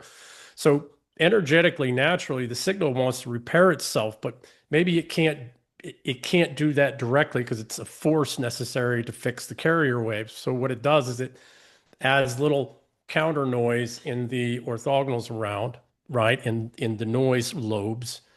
But if you can look at those noise lobes and see the little signals that are in there, and you can composite those back together, now you've got this huge, from a 12 megahertz channel, you can get vast amounts of information without having everything, without the carrier wave having to be perfect, precise, um, and heavily, heavily coded. Well, that right there is your argument for why the organic will ultimately, win over the synthetic, is that the synthetic is not going to be is missing 90% of the information. That's right. And it can't self-repair. Interesting. It I can't. know. We've been trying all kinds of things with network stuff. My internet just went out here again for 5 days. Well, it just happened that my neighbor, I don't know why they designed it such a way, but the fiber drops at the neighbor's house and it's plugged into their garage. It's like, anyways, it's like kludgy stuff, but it's fiber, right? But the neighbor just unplugged it. They didn't know what it was plugged was for, so they're like, they just unplugged it. Well, I'm down without internet for 5 days. If if we had these self-repairing systems and networks, right? That should have been a signal that popped up right there. Right. Or maybe a signal doesn't pop up right there, but they should have been able to pulse, right, from where they were and hit the last piece. And they should have been able to tell, okay, there's a break there, and it's right there. Okay, so Ian, I want you to riff on an idea for me, Yeah. because you have an SF background, and I have a lot of friends who are in that line of work, Hmm. and I've always been fascinated by the selection as a thing, right? Hmm. And I once had a very interesting conversation with a guy from the building about how the shrinks there operate. And what we basically boiled down to, this was a multi-hour conversation. Oh, if you are in Army Special Forces, you have mommy issues, and if you're in Naval Special Warfare, you have daddy issues. Well, And that would make so much sense. and so think about their origin, right? Naval Special Yeah. Warfare comes out of blue collar, Yeah. end of World War II, frogman, hard drinking, hard fighting culture. Little Johnny can never be tough enough, right? And so little Johnny deals with a lot of this, and little Johnny's going to show you how tough he is. Whereas the other side, especially the higher unit stuff, comes out of SAS, which comes out of British public school Yeah. culture, Yeah. etc., where mommy never loved me enough, and so I have to figure out how the whole goddamn world works for it to make sense. Yeah. Also, you're playing in this complex mental fuckery space from the time you're a little kid. Yep. You're Right. And so com, all, and so all of a sudden, you go on the long walk with map sections that are missing, and you're like, oh well, I've just been doing this my whole life. yeah, yeah. So it's error correction again. Oh, interesting. Okay. Yeah, It's selection signal as error error correction. correction. Yeah. If anybody's ever listening, if you're ever going to go through a serious selection process, just quit tomorrow. Keep that one little fractal in there, right? Quit tomorrow. But Um, And if it gets really bad, it's like, okay, I'm going to quit at that tree. Turns out normally you get to that tree and you're like, okay, I'll quit at that next one down Next. there. so Right? that's what Dale well, Dale was literally in Delta Selection. He said he convinced himself he was he saw one hill and he's like, I was crying. I'm in the mud, and he goes, "That I'm leaving there." And he got to Yeah. the whole thing about Delta. He's like, they don't tell you how long the thing Yeah. Yeah. is. Yeah. You Yeah. just but the you like he says it's brilliant in that like you don't know how long it is, but you also don't know how fast other guys are going. So it's this like self-correcting of push yourself as far as you can without burning out. And he said he finally got to the top of the hill. And he'd been like walking for like 5 days. And they're like, congrats. And he was like, what? He was like, I was going to quit. He's like, I'm Yeah. literally crying. And Yeah. they're like, congrats. And he was like, what the fuck? Yeah. It's my principle for life. Quit tomorrow. Yeah. Yeah, Right? there's one part of that that I've read about where you'll be covering distance, and it's a heavy ruck, map and compass, but then one section of it is just you crossing the same damn hill like Yeah. eight Yeah. or, Yeah. or Well, 10 it's different ways. And for some people, that's what breaks them. They can Yeah. do the work if they're moving forward, if you're Yeah. super goal oriented. And it's like, I am going to, okay, but what if it's the same hill? And it's like, I've Whoa. been crossing the same hill for a Yeah. day. Like that'll break a Mm. certain So type also. what are you selecting for? You're What are you selecting selecting for for? people that don't get demoralized. Oh, okay. I was gonna say the Interesting. same hill is like what the podcast is. Is that no, no, but no, but I'm serious because early on I always looked at distant. If I get this guest, it will blow up. Yeah, I yeah, get yeah. this many views, Yeah, no, and I've no. had huge guests: General Flynn, Charlie Yeah, Duke, Mike Lindell, Roseanne. I've had on guests, and I've yeah. also had shows that have like broken the million view mark, and you're like, I made it. It's never those. What I have found through demoralization is just oh, it's just every day. And the only thing that you can look at is when you look back over 6 years of, I keep analytics on everything. The only thing that's true is that it keeps, I mean, it's doing Yeah, that. yeah, But if you yeah. zoom out, it's just going up. And it's actually, it starts to, you notice it's accelerating too. But there is no, and I've broken myself. I've said, stop looking for the big guest. It doesn't matter if you interview Trump, the only thing that grows this. And dude, I get it. When you said the hill, I'm like, oh, I totally get how that would. This is episode It's a 1833. Like, I'm still on the fucking hill. Like, so there's a saying in high-end finance and investment banking, right? Private equity investment banking. You're only as good as your last big deal. yeah. So who cares? I might have done 300 deals. Right. Maybe two So, or three of them were big deals, right? I'm only as good as that last one. So what do you do? You're always trying to next biggest hill, next bigger hill, right? You're so you only as good could, as your last movie. so you Only as could, good as your last well, movie. so you could almost extrapolate that to AI is the horizon, and it's people who like we got to have the new thing. We're going somewhere else. What are we doing? And reality is like, no, the hard work is like it's not something special. It's like you got to bring back manufacturing. Like that's the foundation of like a, like men with jobs who can provide for their families. Like, Well, that's no, it's going to be AI and Nvidia is like, no, you kind of just got to open up like a steel plant. And like well, that seems to be the it's hill. you need okay, so now let's go even one layer deeper than that. You need men who are strong enough, capable enough, and in sufficient numbers that they're willing to stand to fight for the physical land that the factory's on. That too. Right? This is the problem is that the problem with the synthetic, with the inorganic, is that at a certain point it becomes so devolved of reality, it's just not sustainable. Where once it was kind of this, it converts and now it's like this, and you just take out one or two, and right now it's demographics because turns out there are two things that still dominate all: energy conversion and demographics. Energy availability and usability and demographics still dominate everything. Okay, so we're flooding our countries with all kinds of foreign people. Well, if they were capable of the complex systems that we have, they would have had the complex fucking systems in their country, Hmm. right? And AI, and this is why did my doctoral studies in this area. Never finished, right? Never did my dissertation, but I did all the academic work and research. Maybe I'll write it sometime. AI is not going to make up the difference. The only jobs AI will replace are the made up jobs in corporations and government.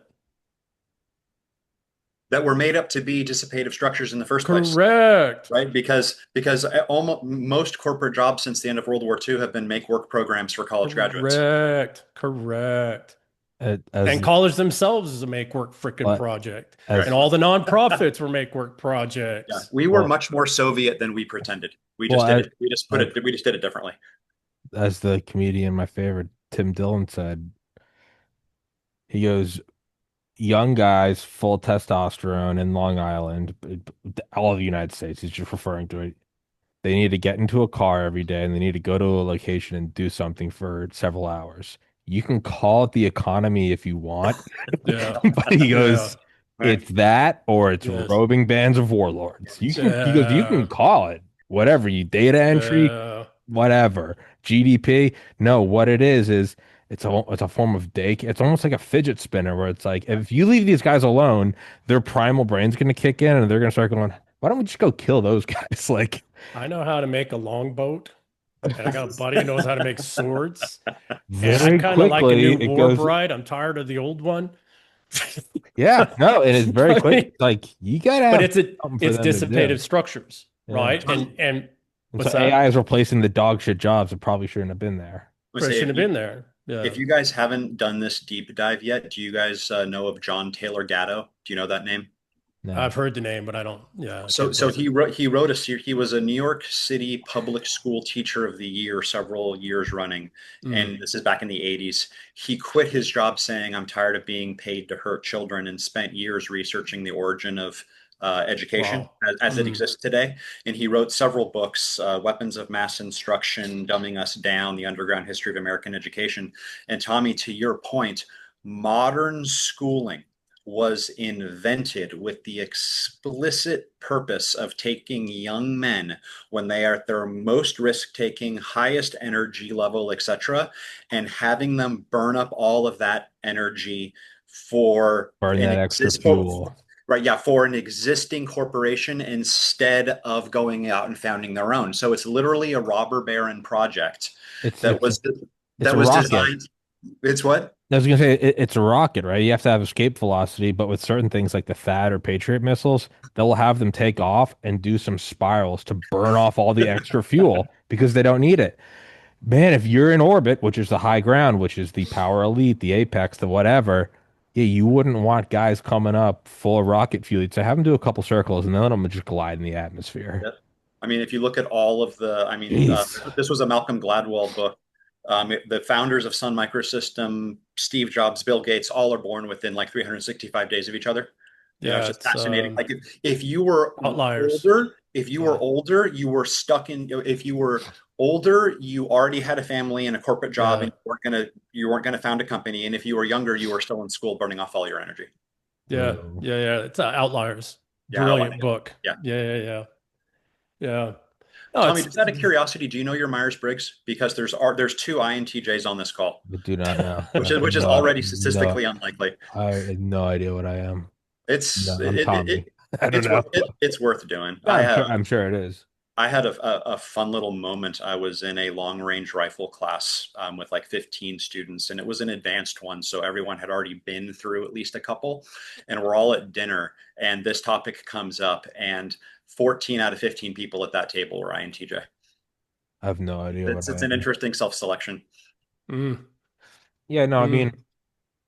I do kind of think of that where like why it seems so hard to build this podcast. And I mean, a zillion different reasons, but I tend to think it's moving in a direction that's not like favorable to existing and I don't mean to write it off as like, well, I'm threatening the power. That's such a pussy way out of like explaining your lack of success. But I look at it and I was like, yeah, it's not good if you're running the world. It's not good for somebody to build their own platform where they're not beholden to a board of directors. I don't have a producer behind the camera. I don't have a guy coming over. It's like, hey, for tomorrow's show, I'm not plugging ads. There's no like, let's cover this today with this candidate. This isn't like what we're doing. This isn't exactly like energetically favored by a static system of control. And I mean, you can see things like none of them wanted like Rogan to be Rogan. Like you're seeing with USAID. And it's like, so they don't want it to happen. The things they do want are mouthpieces, which are not organically self-sufficient. They have to be funded through things like USAID. That's kind of how I feel about this sometimes. It's like it's pushing up a hill that they don't want a hill to be tracked, if that makes sense. Yeah. So give me a second. So I want to go back to electrical engineering, right? Because it really is all about flows of energy, electricity, and, thermodynamics, et cetera. The more energy and effort they put into sustaining the dissipative structure, this complex, ludicrous, Westphalian world that we have, the more rapidly they accelerate its collapse. And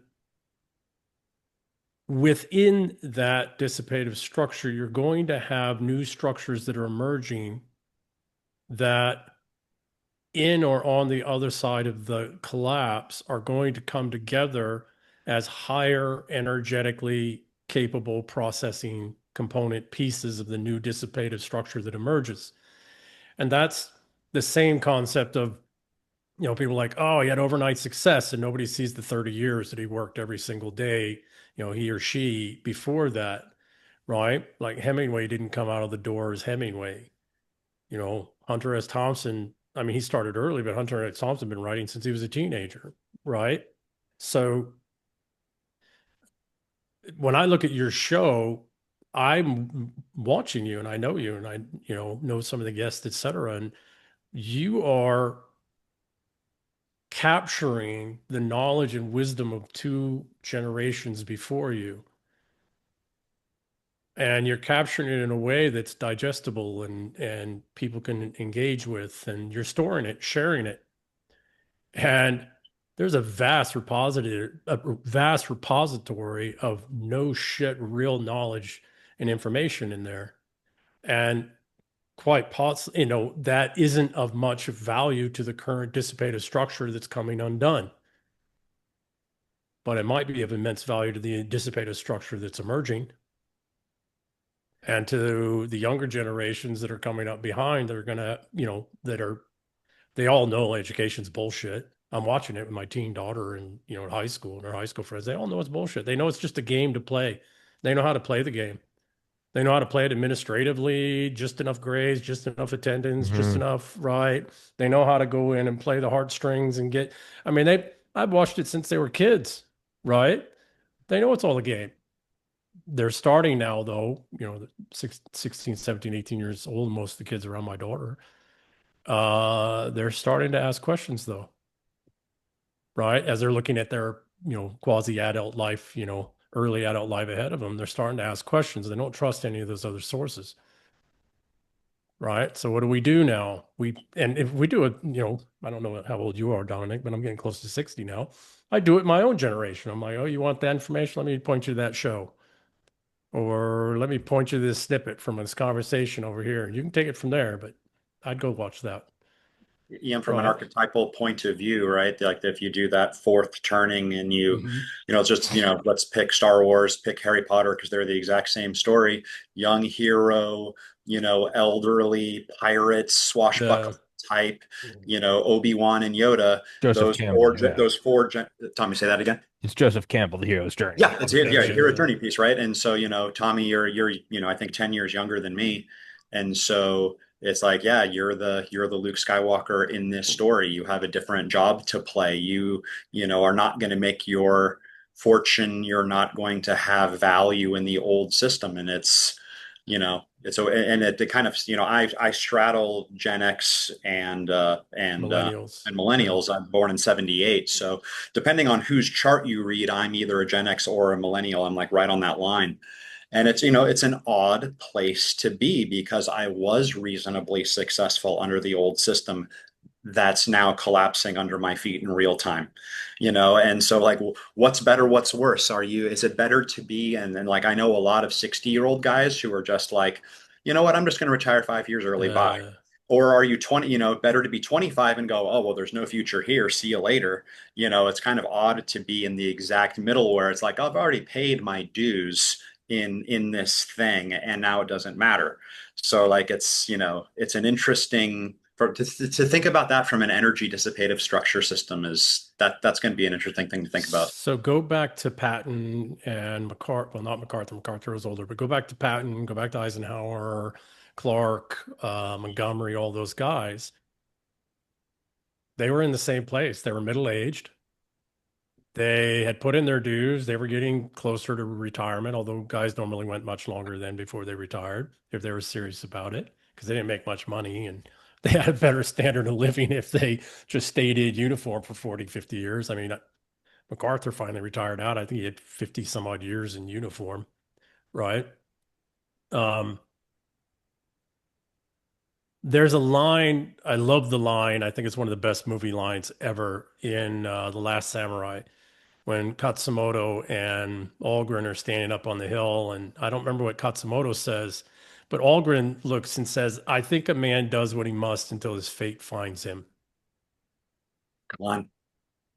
And very much to your point, back again to outliers, et cetera, when we look at people who are very influential in life, most of them didn't set out to be that way. Most of those people who set out to be influential in the world failed, or they became influential in some whatever artificial status hierarchy. But the ones that turned out to be fairly influential in the creation or the sustainment or the re-establishment of a dissipative, these complex dissipative structures tended to be people that were in the right place at the right time who had done the right body of work before, right? So that when you get to the time and place, and they tend to be very much what you're saying, they're on the boundary conditions of generations. Mm. They're in the boundary conditions. And like I'm boundary conditioned, I'm only 3 years, I think, from boomer generation, 3 or 4. So I'm still in that kind of boundary condition. I was born in the 60s, right? The late 60s. And so I've got one foot in both worlds. And well, I was too young to benefit from the boomers world and all of that system. But I'm a little too old to benefit from all the the heart and core of the Gen X stuff that's going on. But I got a unique perspective where I can look into both. And that's where you are as a millennial, right? In that boundary condition. Well, when these complex societal, economic, financial, cultural dissipative structures come undone, the only ones that are sitting there with that broader kind of look who aren't specialized to maximize the benefit from their cohort are the ones in these boundary conditions. Oh, that makes perfect sense from a permaculture point of view, like the concept of edge space, because Mm, it's two different energy systems that yeah, are lining up. And so, like yeah, the richest piece of biodiversity you'll ever find is like a mangrove swamp because it's water and land, or the edge of a prairie where the forest meets the prairie. You'll find almost all of your biodiversity yeah, within yeah, 100 yeah, yards of that line. yeah. And below the soil as well, not Yeah. just above the Oh, interesting. soil. Yeah. So, that's back to the intuition thing. My sense right now, like I've been studying things I've wanted to be a writer my whole life. Now what I'm writing starts to make sense to people. I was writing the same stuff 10 years ago, right? Why? Because there's a word and I can never bloody well remember it. It's from physics. I wish, and chemistry, I wish I could remember it. I never can. But there's a specific word for the indeterminate state in a phase transition where the things are not what they were, but they're not yet what they're going to be. Yeah, And I know what you're talking. there's I That's a don't remember the word. specific Yeah. word, that's right? And I can, sublimation, where it's like in between gas and liquid, like dry ice no, sublimates from solid to gas. no, no, no, no, no. It's like a Sublimation is a phase. process. It's a It's an phase actual change. word for that moment in time Yeah, no, or I know it. state condition where it's not what it was, I not what was it's going to be, right? And it can be picoseconds, Well, right? It it's can like the whole be thing of like nantos. boiling water. They're like it'll get warmer and start bubbling, but then there's this period where you have to keep putting energy in. And a minute ago, when you put energy in, the rate of bubbles was increasing, and then there's just this plateau where you're going, I'm still dumping energy. It's not bubbling anymore, and then it goes and turns to vapor. Flash, Fucking right? it's the plateau that makes you want to kill yourself. Yeah, no, Yeah, well, it's in chemical, Tom and I touched on this, but in chemistry and chemical reactions, it's not what it was chemically. It's not what it's going to be chemically. And there's a term it's for a it in physics. demoralization plateau is what I would call We'll call it demoralization. But the point being is that a lot of us are walking. So I'm in this place right now where I see that what was has already collapsed. It's already collapsed. It actually collapsed. The collapse started in the 1970s. The collapse really happened in 2000, 2001. And we've just been on artificial conflation. We've been putting more and more and more and more artificial energy and real energy into the dissipative structure to maintain it. And we're now, you know, 99% of all energy and information in all different kinds of ways is just put into sustaining the illusion that the dissipated structure is still there, right? But we're also not yet that which comes next. And we can't know exactly what's going to come next. We can have some high level probabilities, but we don't know because in that phase transition from, phase one to phase two, we're in that indeterminate stage right now. And there's a whole vast universe of stuff going on, and we can't know exactly. That's where we are. So a lot of us are in a place where we'll keep talking, we'll keep communicating. And what are we doing? Well, we're trying to help it go, maybe not exactly no, but I'd like to see it go towards the organic, right? I like to see us walk away from this worship of tech and the synthetic. And I want to go back to something, so Tommy, point being is you're putting all this energy and effort and work in, but we're all in this phase transition moment where we're not what was and we're not what's coming yet. And because of that, we don't know what the value is that we're actually providing right now. We can't. There's no way for us to value it because the only value metrics we can use are in There's, the old system that doesn't exist anymore. yeah, I mean, in my own experience, with, like the demoralization plateau was like whenever I'd study in college, I'd be like, it was really only apparent when I took organic chemistry 2 over summer. So it was just a test every 2 weeks as opposed to every Mm, 2 months. mm. And it was so scary, but I'd find by like day 10, my practice test, I'd break 50%. And then by day 11, 12, I'd break like 70%. Day 13, it would go from like 70 to 95. And it happened the first time I was like, oh my God, I can't believe it happened. And the second time I was like, well, that's not a coincidence. And by like the fifth test, I was like, I was confident. I was like, keep going. It's terrifying right now. By day 13, you're going to start getting A's. And then I applied that when I studied for the MCAT. I started studying 9 months ahead of time because I had friends that didn't study, but they just had a higher IQ. And I was like, well, what if I just worked nonstop towards it? And it was so fucking demoralizing. I studied 9 months for one test.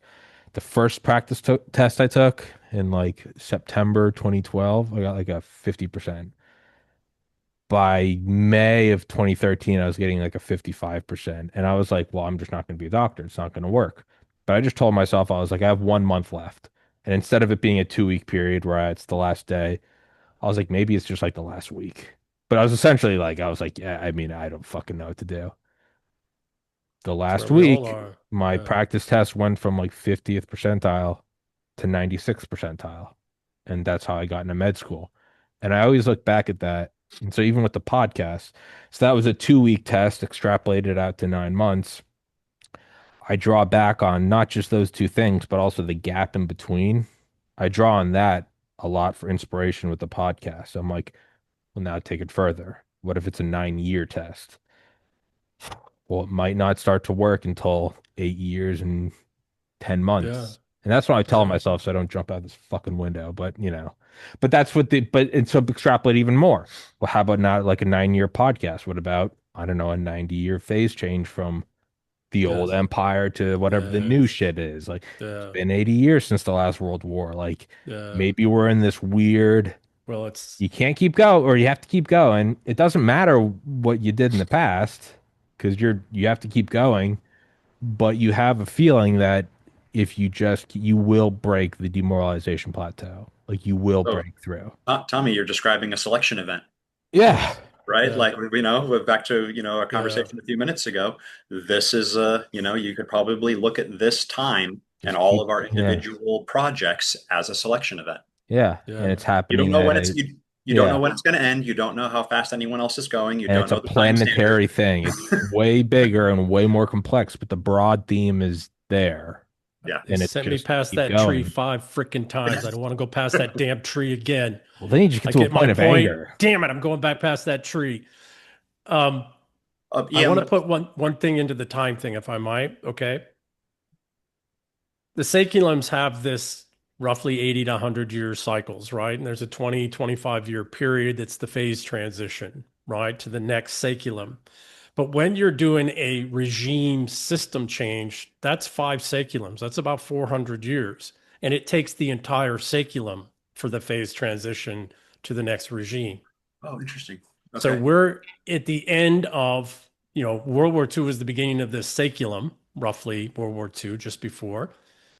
We're at the last saculum in this 400-year cycle that was the 1600s that put Westphalia in place, and which is the rule of law, nation states, all of that to fight financialist systems. And then Inglorious Revolution instantiated it in the English-speaking world 40 years later. Okay. So we're at the culmination, the phase transition for a regime system that's 400 years. It takes the whole saculum. But where are we now? All of us here and the others are talking. We're in the crisis phase of that final saculum. So everything takes longer. It takes longer than normal saculums because that fight's usually over. The conflict's 20 some odd years, but the fight part's at 3 to 5 years, right? 3 to 4. We're coming to the end of this much longer one that's an 80-ish year kind of phase transition to whatever system comes next. What they're trying to put in place is another synthetic system. I don't know that it's going to work. And we can't know that. They think fully that it's going to, but we can't know that yet. Why? Because the fight part, the bloody in the streets, hundreds of millions, if not several billion people killed, hasn't started yet. And that's what decides, right? That energetic breaking apart. That's what that war is. Well, what was it in Westphalia, Inglorious Revolution, et cetera? The 30 Years' War, the 100 Years' War, the 80 Years' War, right? That's what led up to, right? So we haven't come to the true cataclysmic part yet. And so we can't know exactly what's going to come out. Nobody can. I don't care how much information they think they got, et cetera, because when you go to blood, and it's coming, it's coming. When you go to blood, you cannot control for all the variables. Now you can create a lie, Palantir, it's all seeing, right? AI is all knowing. We got all this data computational resources, but I would say that 1.8 million dead Ukrainians proves that's a lie, Yeah. right? Yeah, As opposed to maybe 130,000, roughly 140,000 dead Russians. So I would say that all of our tech and all of our computational resources, unless we were using all of that specifically to slaughter Well, I was gonna on an say, 18 to 1 and ratio. you have to wonder what is the so it's like earlier you're saying about the like your internet. It's like how come that wasn't pinged immediately? And it's like, well, it's also like your house isn't CIA headquarters. Like it's the reality is you're Nobody. what I Yeah, mean yeah, is you're yeah. not on the Yeah, priority. If my yeah, internet yeah, goes yeah. out, the only reason it's fixed relatively quickly is because I'm in a building with a bunch of old rich people that want it fixed immediately. So I benefit from that. So if you Yeah. look at Ukraine, you go, man, our technology is really not worth it. Or as comedian Ray Well, Combs, was the war in the Middle East a failure? He's like, failure for who? the purpose of a system is what it does. Yeah, he's like a perfect. Yeah, yeah, well, he even said, yeah, it was failure for who? So it could be that our systems aren't good. Well, what is the goal? Yeah, on paper, if you go, yeah, 1.8, you go, well, who's pulling the strings? Who's making money? What resource grabs are we doing? Are we just eviscerating the land? Are we yeah, depopulating it from a yeah, stock of, of a yeah. white Christian, whatever the fuck? Well, then I would say that I don't know if it's failing. No, no, absolutely the case, That's if right? that's the goal. We don't know. But Yeah. point being is you would think some people in the Ukrainian military government would have figured out this is not working for us. This is not going right. You would think that some of our people, some of our, Uh, folks would have gotten through and go, that's a slaughter. well, it But depends. Ian, that's exactly what a responsible would think.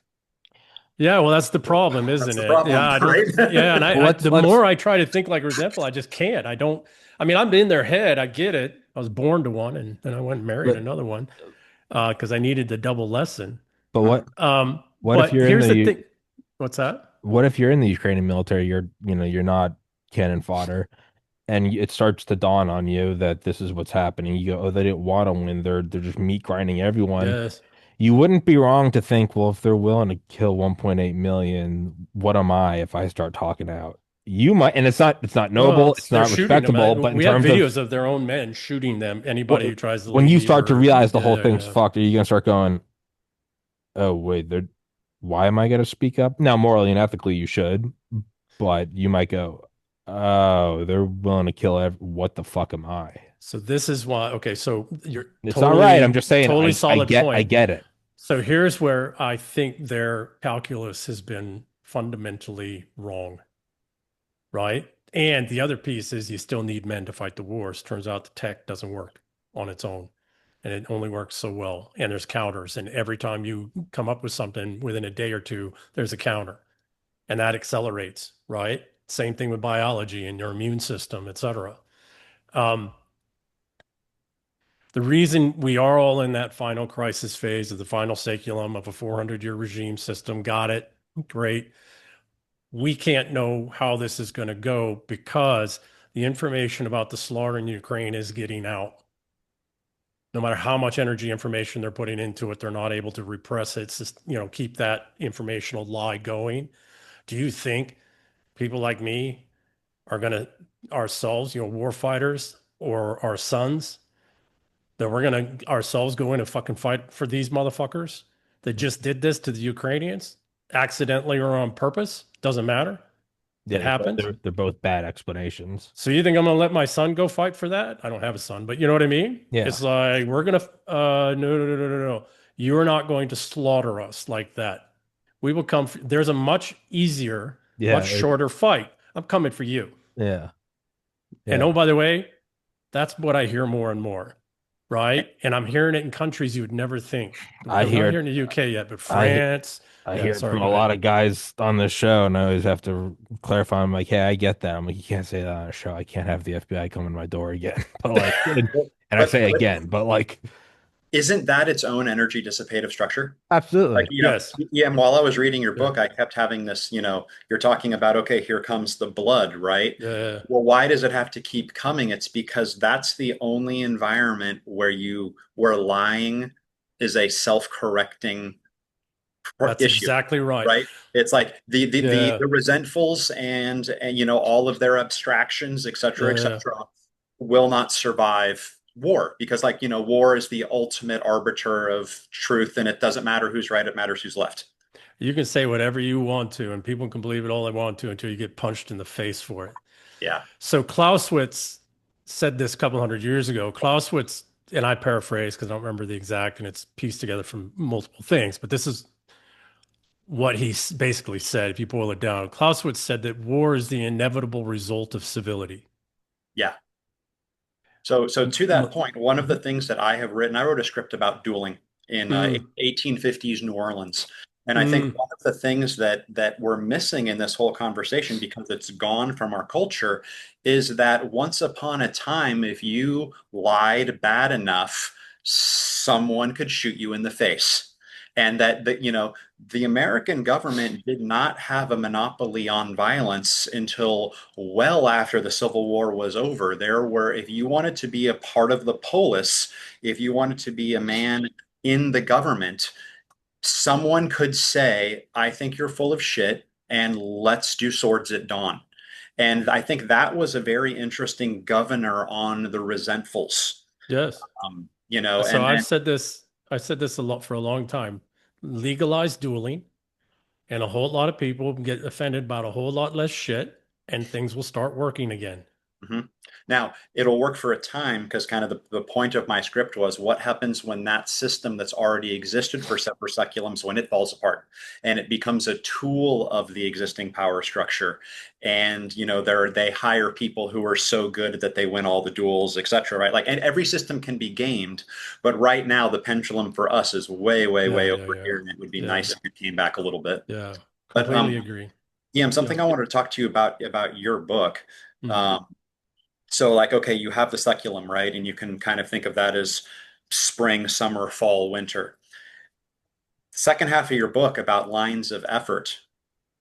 What do you think of like it can't be the same line of effort in every season, Oh, it right? Like, is. right. Like imagine like, EM, I give you $1 trillion. Your job is to create a secret society of people whose job it is to moderate the next cycle, Yeah. right? And so you have to get these ideas into the future with people who never saw the last crisis, and we need to take out that particular resentful. We need to prop up this particular responsible, etc. Like, how would the lines of effort change as the seculum turns? Because, strategies that work great in the fall don't work great in the winter, and, and vice versa. So, great question. So, if you go to the doctrine line agenda and line of effort agenda, their override, whether it's the what we now call, but whatever the Nazi faction, fascist faction, and the Marxist faction, that's just the labels we use now. They go back long before that conceptually. So it doesn't matter which faction they are. The resentful's agenda is to always embed the eternal war into everything as it's emerging. And they don't know exactly, because it's again to the conversation we're having, you can't know exactly which, you know, energetic state's going to take off, what form, what component, so dissipative structures are composed of vast numbers of smaller dissipative structures, right? So you don't know which ones are going to come together and take off, but you're constantly working to embed, which is what they did with LLMs. LLMs are riddled right through with the eternal war, Interesting. right? And they did that on purpose. So, to your point, all 13 doctrinal lines are playing out always. All 13 lines of effort are constantly being invested in, but it might be three of the lines, three specific of the lines that they're investing in pursuit of that agenda, which is continually embed. It's the same way viruses work in the body and pathogenic bacteria, et cetera. They are constantly trying to put themselves forward, embed themselves forward. Well, it just depends on what's going on energetically around and how the immune system's reaction, in this case, civilizational immune system's working, that determines which one of those lines of effort at what time they're investing more heavily in. Okay, that's fair. Yeah, for you, if Right. you map that out biologically, that becomes interesting. It's like, your immune system does very different things depending on what stage of a sickness you're in. Correct. And it actually fluctuates throughout a day. Yeah, oh yeah, Your sure. immune system's reactions, because pathogenic load, everybody's carrying a pretty serious pathogenic load. It's extraordinary when you really look at it.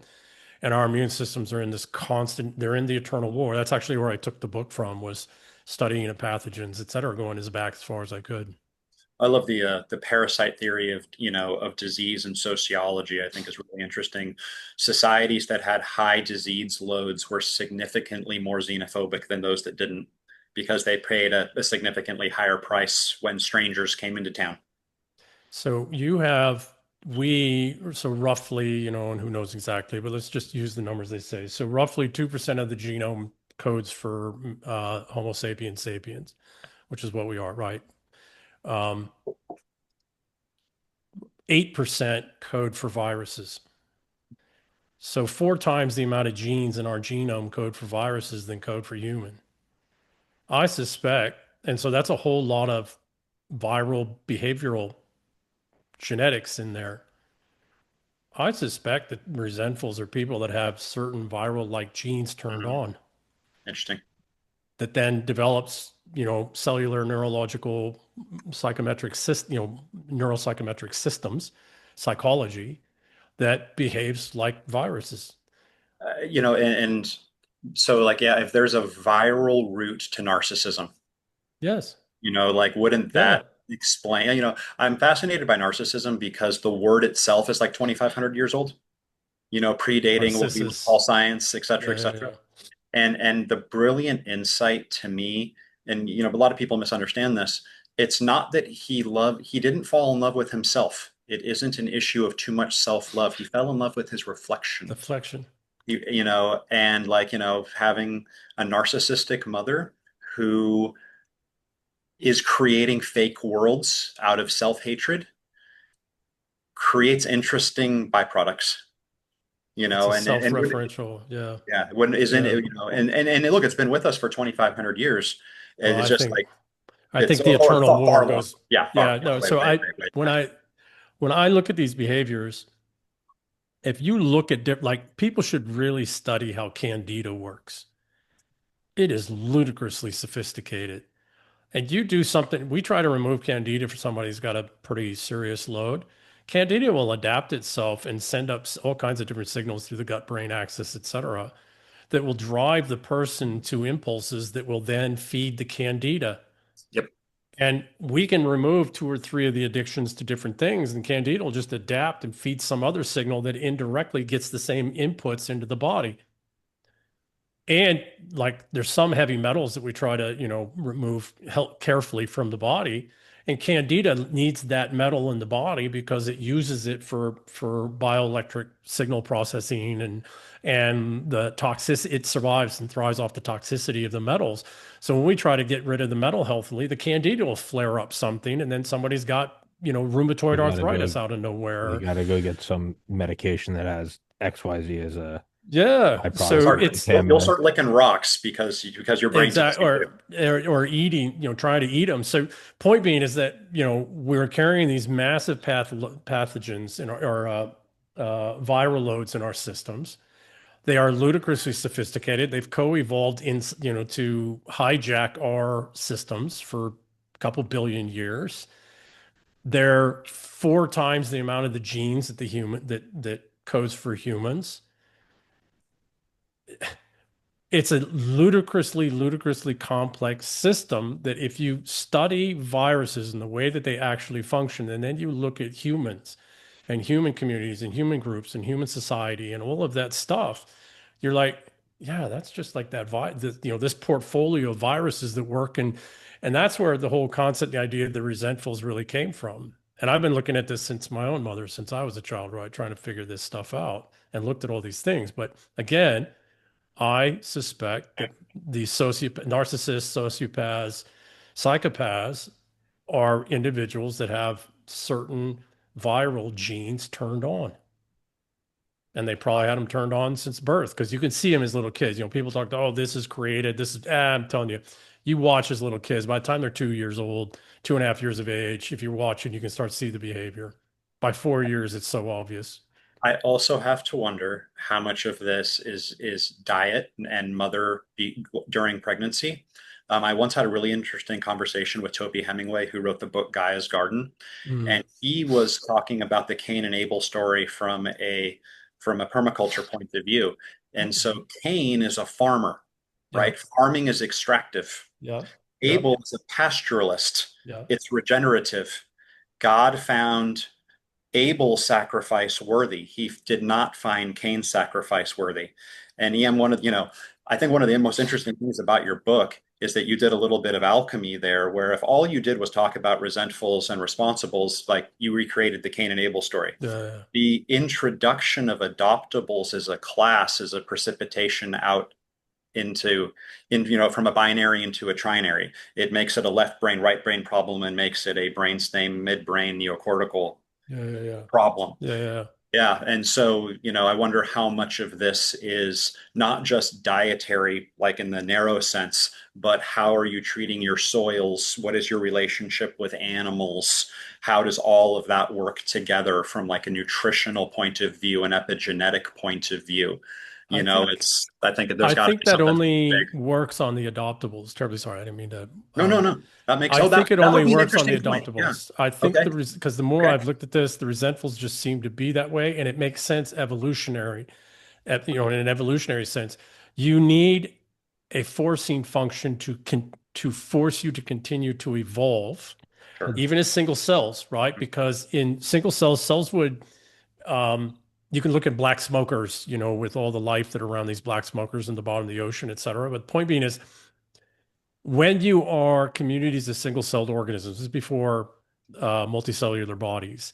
When you're communities of single-celled organisms, you are each member of that community, depending on what the cell type is, right? The cell strain is highly specialized to one form of metabolism. Okay. And if something changes chemically at the base of that chemical, that entire community could be trillions of cells gets wiped out. So you would need to have, and this again gets back to dissipative structures, you would need to have some form of built-in instability that is constantly forcing some subset of of that community to be looking for new energy metabolism systems and processes and functions, and actually be in the process of achieving those because when an environmental state change comes that wipes out the base metabolism opportunity, or the parasitism gets so much it wipes out those that can metabolize that base, energy, chemistry, etc. It's all wiped out. You don't have time for a group of cells to go over and have a quorum and do Right, right. a Manhattan Mhm. Project and survive. So it makes sense to me that and again, we see it in chemistry, we see it in physics. There's this inherent instability in everything that I suspect is a force. And let's talk to humans because et cetera. But because that's what really matters to us. But it's a forcing function that forces continual evolution from internal stressors, not external stressors, such that when an external stressor occurs of such You're ready to, sufficiency, the whole community doesn't get wiped out. yeah, you're ready to fuck with them. Right? Yeah, it's like I can survive. And if you want another example, again, look at the immune system. The immune system is constantly evolving. White blood cells, T cells, all of this. The immune system is constantly evolving because it has to, right? It doesn't have a change, so when we get a new virus or we get a new bacterial strain, et cetera, the people who get wiped out, who's people who had compromised immune systems because they're not evolving, they're overloaded fighting the fight that's already there. But the people who survive these things are people whose immune systems were already in a state of evolution. So it's not that they adapted to, they were already They're adapted already, such when it attacked, yeah, right? yeah, Yeah, no, selection events select for what's already there. For what's already there. And this gets back to your show, Tommy, right? And I this was, gets I was back to about the to say bigger that conversation. that makes me wonder, like, or like, what has pushed me to like, Yeah. and to me, I go, oh, I'm just an interviewer, and it's a laid back style, but it's like, no, there have been some selects where I've been, certain things you just accept, or you're like, yeah, the First Amendment's good. Yeah. It's like never in my life did I ever think that it was going to come to a thing where like that was the focal point of my life. Like I've said this before, the First Amendment to me was always like, yeah, the Bill of Rights in 1776 and Columbus passed, won the ocean blue 1490. It was just Yeah. like yeah, Yeah. it's a, whatever. I never thought it'd be a point where it's like, no, you have to stand up for it and it's going to harm your podcast financially and it's going to fucking demoralize you and you're going to lose a lot of friends. But as it goes on, it's less about the importance of the First Amendment, which is important, but it's also made me realize, oh, when you know something is wrong or you know something is right, not a hunch, not an immediate like let me sleep on it.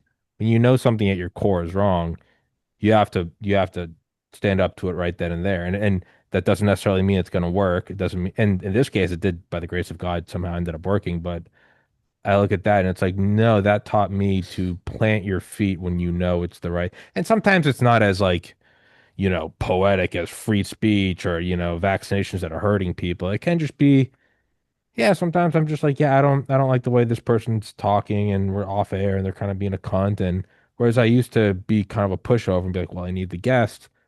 I'm much more not able. I'm 100% now. I'm just like, yeah, we're not going to do that. Or I'm not interested. And so it's forced me to kind of be in this state of evolution.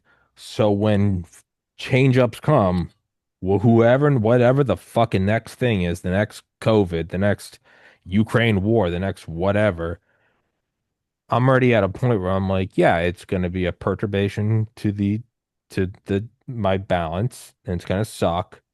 And then I can draw on other experiences, the MCAT, OChem, point yourself in the right direction, and then just keep going. Draw from the podcast. Plant your feet when you know it's the right thing or the wrong thing, and then keep working, and eventually you're gonna hit the plateau of demoralization and breakthrough.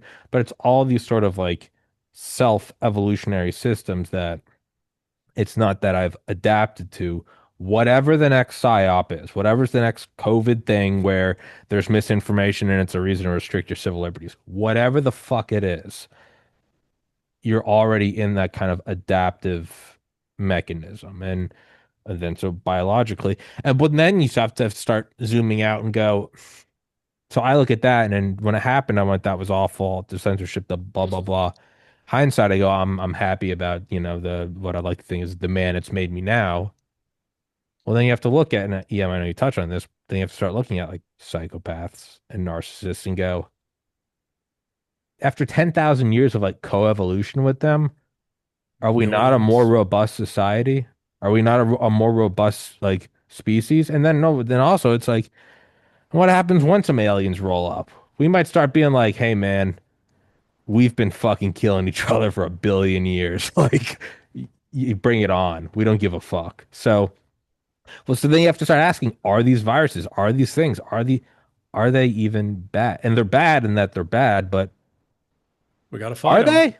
From whose If you point of be, view? if you become stronger and you learn how to fight back and fucking kill them, are they bad? I don't know. I don't know So where I was going with that. if they were actually bad, I mean, genuinely bad, not in this, good, bad, evil, right? No, no, no. If they were actually deleterious to life's continuance, We they would would have not still be with we us. wouldn't even know about them. They would be, We wouldn't even yeah, be. correct. So Okay, yeah. the other thing is we also see these in non-mammalian in mammalian species across the board. There's even some supposition we see it in crustaceans and other things and their behaviors and hormonal state changes, neurotransmitter changes, et cetera. But we didn't have a TV when I was young. My mother said books and get outside, right? So we had animals and wild animals, and then the only show at the neighbors miles away that I could ever watch was like Animal Kingdom or Mutual of Omaha Animal Kingdom, on Sunday night or whatever. So I was always watching animals, and we had horses and we had sheep and or goats and we had some cattle and then we were out in the wild and I'd see the elk. So you can see this very same narcissist, sociopath, psychopaths in animal species. Watch chimp troops, watch gorillas, watch wolves, right? It's all there. The behavior is all there. It is this forcing function in life itself. And to the point, Tommy show and Dominic, now that we met in this conversation, that what I suspect is happening with the advent of podcasts in particular is that, and these discussions and conversations we're having, is that we are the civilization's immune system. Hmm. We are the immune system of the civilization. And I wrote a piece called "Your Civilization is Your Immune System." Right? I actually wrote it, but you know, these conversations and us trying to get to some understanding of at least something temporarily, which will change next week or tomorrow, right? Is we are the white blood cells, the T cells, or whatever the hell you want to call us, but we are constantly in a state. It's just we're just driven to it naturally. We are the immune system, the informational immune system. I wonder if you could find the percentage of psychopaths and narcissists in other mammals and compare it to us. We Uh, have a lot more than we're a lot. So the Okay, people okay. who Well, my write the point DSM, is whatever it okay. is, So out of all are the mammal, psychopaths. So they're okay, downing the numbers. sure, but okay, if you could just get in a, if do you think we would have more than say gorillas or No, well, well, no. If you look at it, because there is a load carrying capacity because they're parasitic. So there's a load carrying capacity, and we see this in tribes, we see it in countries, we see it, et cetera. When the narcissists, sociopaths, psychopaths get to, the resentfuls, because that's really what they are. When the resentfuls and their swaying of that 50% of the adoptables is too heavy, it all collapses. okay, Because down underneath, again, everything is based off of energy metabolism. And you have to have individuals that are doing the base energy level to the point you said earlier, the sun, et cetera. You have to have enough at the base that are doing fundamental, actual, no joke, real energy from plants, from the sun, from the soils, from et cetera, from electricity, et cetera. You have to have enough at the base doing fundamental, no joke, base reality energy metabolism to sustain the whole thing. the parasite load issue again, right? Correct. Yeah. Correct. Yeah, correct. So what happens in these complex, sophisticated, dissipated structures, if you think of them as a body, complex, multifaceted body, what happens is the pathogenic load gets too high and it kills the host. It's another Toby Hemingway guy's garden thing. He was talking about the way that tribal societies would deal with these types of people. And, it's a spectrum, right? So Yeah, yeah, people are just on the edge of psychopathy. Some people are full blown. And so yeah. the process was, let's just say Bob is collecting more coconuts than he needs, and his hut is filled with them. they start by mocking. So you get, Yes. especially the women of the tribe, Bob, why do you eat so Yes. many coconuts? What are you afraid of?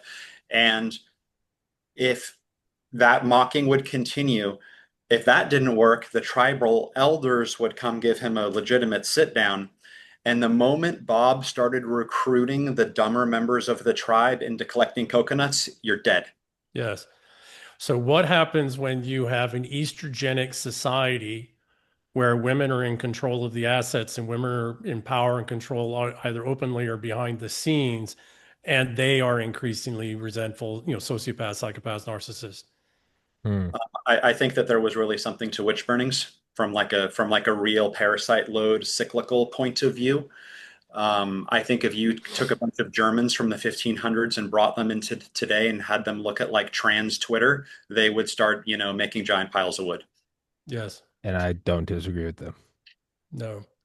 I don't think that I counts. I don't think that counts as just legally. I don't think that counts as inciting violence. If we're talking about No, theoretically no, this is 500 years historical. ago. I'm going to And save I this, always have to be guys. careful because I Let's forget save that the is my show. wood. I'd like to have a bonfire, right? I like belt-fed weapons. Sure, got it. But I was gonna say about my point, and then you can, immediately I'm like, oh, well, this. I was gonna say, what is the percentage? Not, I mean, obviously gross numbers. There's a lot more humans, but like, what is the percentage of psychopaths and narcissists and So mammals? You were saying less it's for us about than 30% all told, right? So that spectrum from baseline narcissism to full-on psychopathy, yeah, but for it's us versus roughly, say, I don't know, monkeys, like monkeys, it's gorillas. about the same. No, you see it about the same. The Right. difference is they deal with their resentfuls differently than we do, and when they get too far above themselves, they kill them. We used So, to do that. Some parts of the world we still do, well, so let, right? You just reminded me of something. There was this great book. It's called Whoever Fights Monsters, and it's the guys who founded the FBI Behavioral Sciences Mm. Unit. Yeah, yeah, And they make the point that, okay, so we talked about the goods, those of us who made it out of narcissistic, motherhoods, etc., yeah. who end up being INTJs and, having whatever skills we have. It's a spectrum, we're somewhere on the good side, the better side of that spectrum. Responsible If side. you're the Yeah. son on the far side of that spectrum, you're a serial killer. Yeah, my brother was on that other side. I mean, we couldn't have been different. My younger brother, and he was shot and killed by the time he was so 21. And I carried that weight every day. I failed my younger brother. At the same time, I realized there probably would have been a whole lot of bodies behind him. He was already in violent crime when he was like 11, the point I was gonna the point I was torturing gonna animals when we were little. Yeah, sorry, go ahead, yeah, no, that's a red flag. Tommy. I was gonna say the point I was gonna make, and perhaps as a true scientist, I should. So earlier when I was gonna say, well, what is the percentage of psychopaths? I thought humans were gonna be more, and I was gonna say, well, is it bad then? Because well, then who's different? It's like, well, we have more psychopaths, so we're worse, and it's like, yeah, but we have Well, cars and a space program and medicine, and monkeys don't. So I was gonna say, kind of like what seems to be better, but now, regardless, if you say it's less or more, or we don't kill them as much, I mean. Well, so who has a let's more advanced? qualify a little Well, bit. hold Let's on, just qualify like this a little bit. just Yeah, but very broad yeah, yeah. strokes. It's like you could say, monkeys live a better life. Yeah, fuck all that hippie shit. Just like broad strokes, infant mortality, nutrition, you die by what are the percentage chance you die by a violent attack, and what is your quality of life? I would say humans are better than monkeys, but I guess I don't So know if so is I've it lived as a is hippie. it I better or agree. worse? For the time being. I agree with you. But here, let's qualify something, okay, before we carry on. There are narcissists, sociopaths, psychopaths on the responsible side too. This isn't just Yeah, resentfuls. but It's how they're conditioned. but are they just wearing the mask of responsibles because they're as a No, psychopath they're like no. they need a It's hero. conditioning. You It can't All keep right. starts. that. It's when they're. It's conditioning, and they know in order for them to live parasitically, they have to be able to sustain and create. They have to live in a form of parasitic homeostasis with the host. As Tim Dillon says, they don't want thermonuclear wars. I think Tim Dillon's quote is Putin still wants to eat caviar out of a horse pussy on a yacht. They don't want the world to burn. They just want little controlled burns. Right? Yeah, they want to So control it. the They honest don't want it truth to be a is, radioactive ember. They like the sunset. They don't want to be in a bunker. if we didn't have those on our side, we'd all be fucking dead. Yeah, so where's the balance? It's Well, how they're Do you conditioned, let them right? be in So charge, or do one, you try to control the psychopaths and use what them these because you're a do, what on psychopath? our side, on the responsible side, what they do is fight the resentfuls. That's how they get off. They're like, I'm gonna fucking destroy It's that the motherfucker, it's right? a dog Where the chasing a resentfuls are car. trying to destroy everything and burn everything down because they don't have the fucking capacity to fight a responsible psychopath, right? The responsible is like, I'm gonna play the infinite game. I'm gonna rig it in these ways. I'm gonna do these freaking things, but I'm gonna destroy that motherfucker right there because that motherfucker, that one is living It's less parasitically principled. such that the host is gonna die. Yeah, it's less principled. There's much more. They're just like it's just a dog chasing a car. They're like, yeah, I get it. It's probably for the greater good, but I just want to fucking catch that car. Like, Right? there's not a whole lot behind it. Like, Yeah. but if you can harness that properly, the Correct. people on the far side of the distribution over here and the people on the far side Yeah. of the distribution, and you can complete that circuit, Yes. that's a pretty powerful battery. sure, That's exactly it. but who That's harnesses and at what point? You also want to be careful because Right. if these are our good psychopaths, at what point does it? Truman said about the OSS, I don't want a U.S. Gestapo. And did we need it to win the world? Probably. Did we need it to win the war? Yeah, probably. Probably helped us with the Cold War.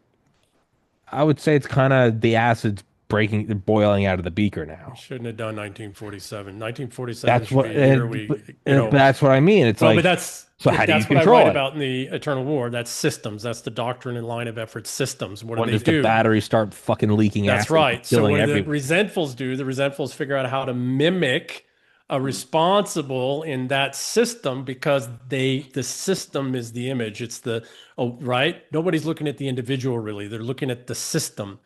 And so periodically, what do we got to do? We got to burn fucking systems with them in the building to your witch burning part, right?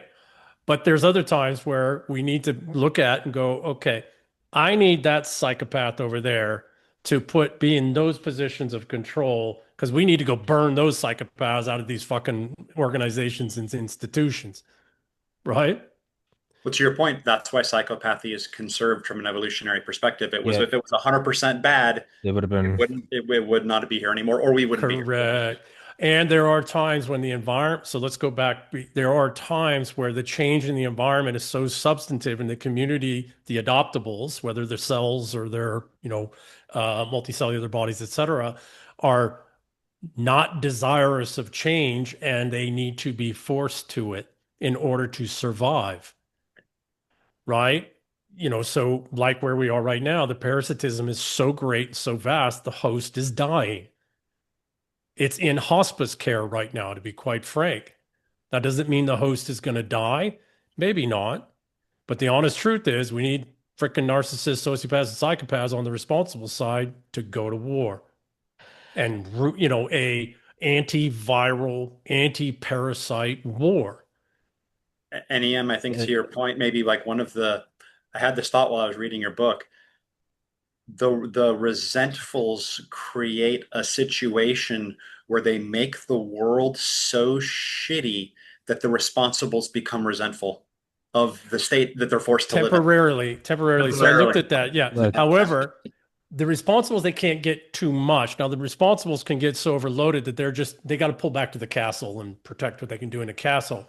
But what they can do is they can get, more than 50% of the adoptables on their side. And now everything's just resentment. Nothing works, nothing functions, etc. And that's kind of where we are right now. But one thing I noticed about responsibles from my own life when I was young is that a responsible went earlier on before they make the full commitment to be a responsible when they recognize it.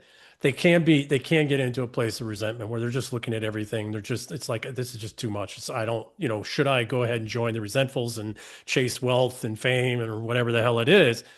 At some point, though, it's been my experience with a whole number of people and then looking at my history.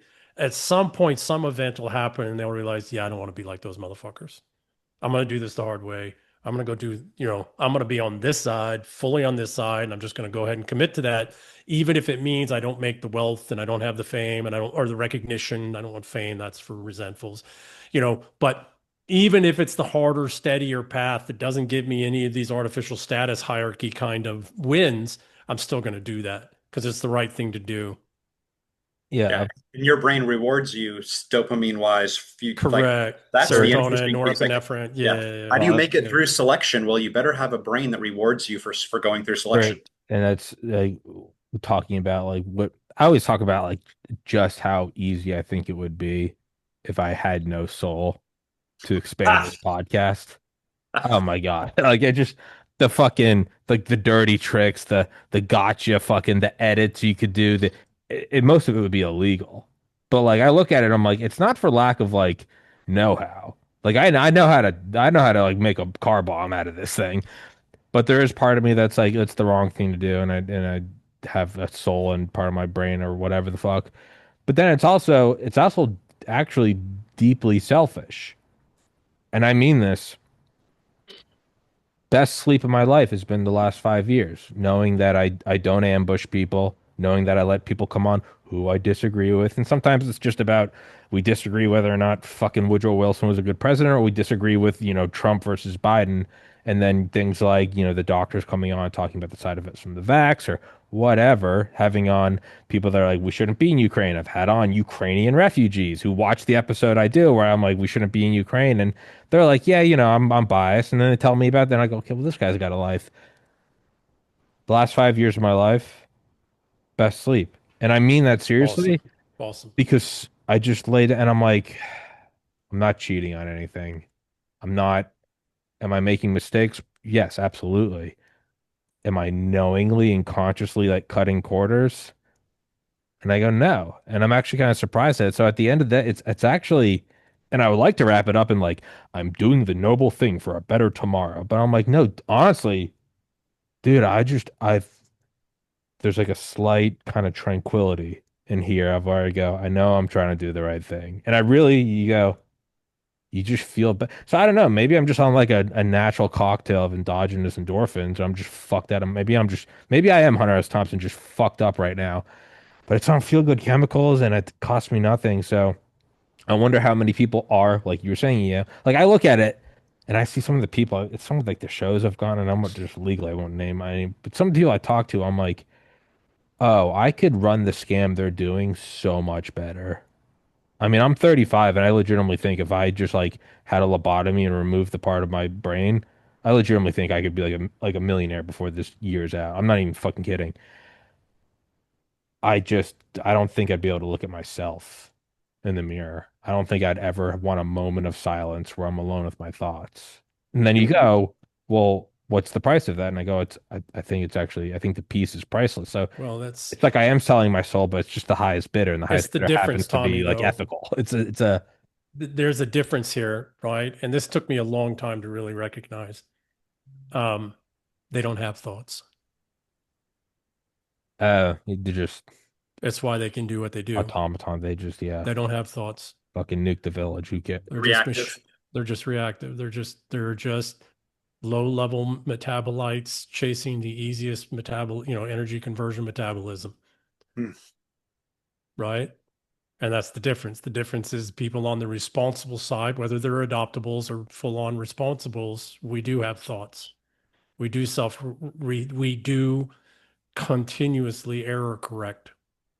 Well, EM, from to make a fractal comparison, you were talking about the war of single cellular Mm, life and that you have to be looking at different metabolites before the environment changes. You just described that from from a human point of view, yeah. right? Where it's like Yeah. if and I think Jordan Peterson makes the points, you have thoughts, so your thoughts can die, not you. It's an evolutionary Yeah. strategy to be Yeah. able to iterate faster as Yeah. opposed to dying, because Yeah. we're Default expensive mode creatures. network.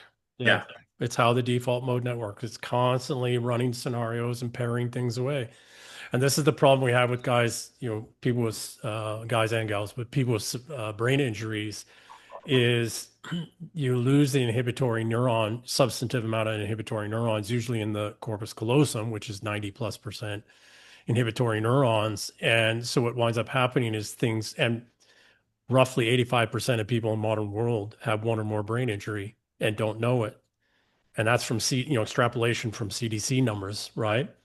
So what winds up happening is people's ability to error correct subconsciously is dramatically and dramatically and dramatically reduced. And so you wind up with all these life choice errors that build up and build up and build up so that then your conscious error correction systems are overwhelmed. Interesting. So And this like is PTSD, TBI, kind of all all of of it. that stacked Yeah. in here. Okay. Yeah. It all comes. So PTSD, you do not have legitimate PTSD without an underlying structural damage. Okay. Inhibitory neuron damage. PTSD is just fixation on an idea or a concept that can justify the errors that are going on in the system. Okay. Remember So back to having to have a brain that would survive selection. What you're actually selecting for is childhood trauma. yes, yes, the ones that survive it Yes. without, Yes. that. So what You do had to they not do? have enough of a criminal record to make it into the army, to make it into selection, etc. Well, today you Yeah. can get in there, you got Oh, waivers for everything, yeah. but, and sometimes we want those guys because they think, but um, there is a fundamental difference I notice in responsibles and responsible oriented adoptables, and that is that they process trauma different. Hmm. They develop dissipative, reference frame, signal reference frame. They develop dissipative structures from the trauma that helps them error correct through their life. Signal identify and then error correct through life. And so the best special operations guys I've ever met were guys that were carrying unreal, stuff they'd experienced when they were young, stuff they experienced in their own life, et cetera. How they had converted that, thermal, energetic disequilibrium into error correction processing systems and signal processing systems is just ludicrous. Well, it sounds kind of like alchemy, right? Where it's like, how come we can have these exact same, the exact same recipe, and one person ends up in jail or dead, and another Yeah, person ends up yeah, achieving, you know, yeah. some So, some ridiculous thing. so my suspicion, again, back to the viral, uh, resentfuls, resentful oriented adoptables. My suspicion is that they have inhibitory neuron deficits, Hmm. and therefore their natural error correction pairing off scenarios that the brain are running in their minds, because I watched it, I could see it in my ex-wife's eyes. Um, their default mode network, and then we see it with guys that used to be able to do that, but now have sufficient brain injuries that they're having similar problems. Like for me, I became like totally autistic. Couldn't read people, couldn't, uh, cognitively pair them well. Um, daughter just came home for lunch, I guess. Um, my suspicion is that the people on the resentful side of things are people that have inhibitory neuron deficits that doesn't allow their default mode network to just pair away different scenarios. So to them, they're constantly overwhelmed with all these possibilities. They're constantly overwhelmed with I'm under threat because their error correction mechanisms can't go, that scenario is not real. It's just running in your mind. And that scenario out there in the world doesn't really have a high probability. So let's just cut that out. So they're constantly in a state because I watched it. When you communicate with them. So to the one about the behavioral sciences unit at the FBI, I studied that when I was getting ready to write the book, and I was studying serial killers. And when you get down underneath, if you can get through all the manipulation and the Loki mask kind of stuff, and you get down underneath, they're all in a place of fear, constant, unmitigating, unrelenting fear, because they can't, uh, subconsciously, their brain and system isn't paring away the things that are just, okay, that's not real. That's not working. That's not going to happen. That's not real. Right. And again, we find the same thing with guys with brain injuries. And then what do they wind up having? They have, for responsible oriented guys, they get suicidal, because they can't function at the level they used to, but they get suicidal because they don't want to become a resentful. They don't want to become a psychopath. They don't want to get into that place of fear because they And know lose how their thoughts, dangerous they are. What's right? that? They don't want to lose their thoughts. They don't want to lose, well, they don't want to lose the healthy thoughts. Yes, they Healthy don't thoughts. want to lose, and they know how dangerous they are. Like I know a guy who killed himself because he was losing that The werewolf fine seeing the moon control, coming and he out. knew he was going to kill somebody at some point, and he didn't. So he was like, and that's the other problem for, you know, violence capable people is their solution is I'll just kill myself, Well, right? I Because mean, they're and it's not even. I was gonna say it's the werewolf seeing the moon come out, and they're like, at a family function surrounded by kids. They're like, I'm about to eat all these kids. yeah, I would rather not I'm be gonna go that in the guy. cell and lock myself in. But isn't that a fascinating evolutionary, break glass in case of emergency Yeah, off, no, Yes. it right? kind of is. Yeah, well, it's the berserkers, right? But it's Right. controlled. It's controlled. So, um, again, back to what we were saying though, responsibles and responsible oriented adoptables seem to be people who can develop more sophisticated error correction systems from trauma and chaos. And people that are on the resentful side and resentful oriented adoptables seem to be people that have an inability to do that. Well, narcissists would rather create an entire fake reality and live in it for 80 years than to look at the world as it is and change themselves. To actually, okay, so that's the thing. The underlying thing about Narcissus is this Narcissus didn't see himself, he saw the reflection. And I studied Zen Buddhism much of my life. This is one of the kind of ideas in Zen Buddhism is that the moon reflecting on the water. When you see the moon reflecting in the water in the bucket, you're not actually seeing the moon. It's not the moon, Hmm? right? And so, what was Narcissus? Narcissus fell in love with an image, an idealized reflection of themselves that was not themselves, because actually looking at themselves, he would see something that wasn't worthy of being loved. Hmm. That's how a narcissist mind works. Yeah. See, what's terrifying is you talking about like resentfuls and serial killers. Like that is like to a T how, and I had a traumatic event in 2014. My older brother Yeah, yeah, killed yeah. himself. Other than that, incredible, nuclear family, parents still love each other, private Catholic school, grew up in a country club. I mean, I literally had everything. But everything you're describing is to a T, like how I operate and how I have like multiple copies of the podcast on hard drives in different people's gun safes in different states. Because I'm like, I don't know when it's gonna end. Like pinching every penny. Like right now, the podcast is making more than it's ever made. But I am constantly, I only view the podcast's future based on how much money I have saved. And you would go, well, what are you talking about? You make this much a month and it covers all your costs. I am constantly in the state of mind that all of my sponsors after this show are going to tell me that they're done.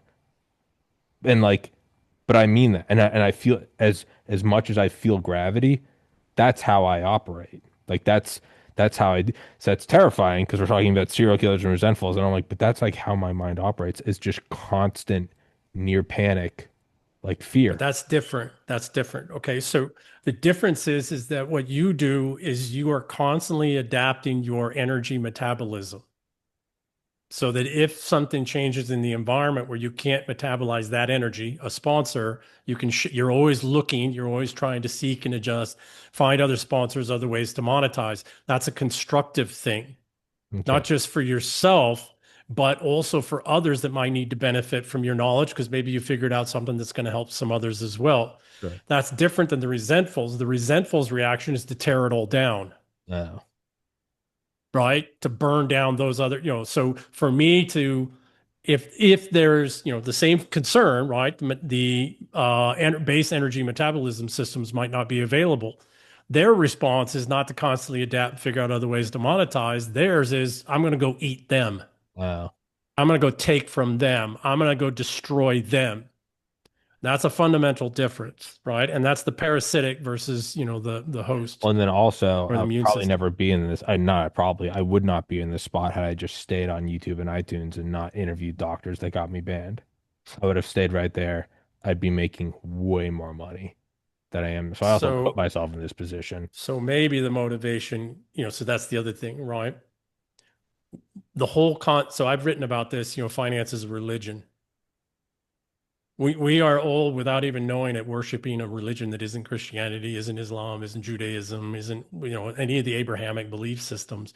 We're all unknowingly worshiping finance.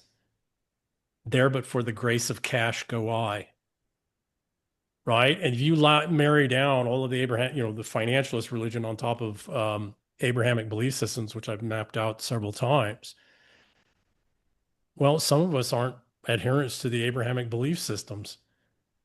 I don't need to, so therefore I'm not susceptible to this subtle, manipulative religion called finance. I don't Mhm. worship money. I don't worship wealth. or I status. don't, or status, or financial status in particular. I did it for a while. I chased that for years, and then I realized, and the brain injuries, derailing my life didn't hurt. But even when I was chasing it, it made me feel dirty, as Tommy, you and I have talked about before, right? Um, Well, yeah, I'm sorry to interrupt, but that's yeah, so interesting. The word dirty, like that means it's triggering a disgust sensitivity, disgust. right? Which is an Yes, interesting, this maybe that's religion disgusts me. Why? Because it consumes human beings in this unaccountable, passive aggressive way. that might be another differentiating between responsibles and resentfuls is disgust sensitivity. Yes, That's a big one, and that goes back to parasitic theory of disease. Also, there's yes. this awesome map that I saw once. If you look at the places in Germany where Hitler had the earliest support, it was places where the Spanish flu hit the hardest. Mm, Oh, mm. whoa. Yeah. So give me a second. There's a lot of work that's been done over a century that leftists, whatever we want to call them, right? But resentful, the resentfuls, um, don't actually have disgust. Like, I come from San Francisco and I've watched it just deteriorate, and everybody's why this, why that? It's like because the people in position are resentfuls and they don't see it. They literally, yeah, it's They like color, quite, and again, this is coming the studies after color studies after blind. studies. It's like they don't actually see the chaos and destruction. Whereas a responsible oriented or balanced individual, they're disgusted by it. Well, resentfuls don't have disgust. Yeah, They no, can't tell the difference between the walled garden and wilderness, yeah, no, and and it's, I therefore they mean, don't value it. I know, and I've found that in the podcast sometimes because people ask like, well, why is the podcast here? And I'll be like, I'll explain. I'll go back and explain this one step, and then we'll go back a second step, and eventually it comes back to like, oh, well, YouTube is telling me not to like cover these topics, and f fuck that. And some you can see their brain short circuit. They're like, but you could have been getting paid. And I'm like, yeah, but can you imagine being told what to do by YouTube? And I realize they're just like, yeah, just I mean, one quote from one guy was like, why don't you just play ball? And in my mind, I'm like, and I remember saying to him like, not like hyperbolically, I was like, oh, well, because I'd rather like swallow a pistol. Like I'm not gonna do what someone else has said. And I realized there was just this we were speaking different languages and he couldn't They worship a possibly different understand religion. why They I worship was a like, different God. Yeah, and it Look, sorry. didn't come down to Yeah, like a financial or legal constriction. I was like, well, yeah, why aren't you there? I'm like, because I mean, I think, no, I didn't say pistol. I think I said, oh, I just rather, I think I said non I was like, I'd rather light myself on fire than like not do interviews because somebody at YouTube told me to. And to me, it was, I look at that as no different than like gravity. I'm like, yeah, no, that's just, you're not going to do an episode because Anthony Fauci's directive said not to. No, I'm gonna light myself on fire. Like, wouldn't you? And like, it just lost in translation. Tommy, that's the exact same thing as the violence capable person committing suicide to prevent harm. Yeah, yeah, I to guess. others. Yes. Yeah. Yeah, no, I think disgust is a real thing. I Oh, it's think, That's a powerful. biggie. Yeah, yeah. no, It's Yeah. you, powerful. It's the most, this is why these societies, what they're trying to do right now with the whole Islamic thing and the black thing and the violence and the crime and collapse is trigger disgust in responsible oriented people, because when there's enough disgust and responsibility oriented people and they can channel it, we slaughter millions. mm, that's a We good point. burn entire civilization societies to the ground. It is the most powerful force. And so we have to get disgusted enough that we come together as responsible groups and we do something. We cannot do it to such, and this is a message I've been trying to get out. We can't let it go so far that we become Nazi Germany now on a 21st century industrial scale, and 2.5 billion people die in the next 5 years. We can't do that. Yeah, Does it mean that hundreds of millions of people don't need to die? Well, they probably do, yeah, the but pendulum. not 2.5 billion. Yeah, And Ian, that goes back to my point about lines of effort changing with time. Yeah, Right? yeah, It's yeah, like yeah, this yeah, is a time to slam the yeah. brakes on Yes, something. Yes. which is a and increase the volume on others. I just which don't is Yes. know. a well, yeah, it's which is such an odd thing. I mean, I just look at like, even just a year ago, you'd be like, no, like fuck these people, fuck this administration. Like the pendulum has to swing, and then as soon as it swings, and you're like, all right, it seems like it's turning around. Yeah, you can see some people are like full bore, like ethno state, and other people are like, hey, hey, Yeah. hey, hey, thank God, hey, we got past last. Uh, They didn't blow his head off. yeah.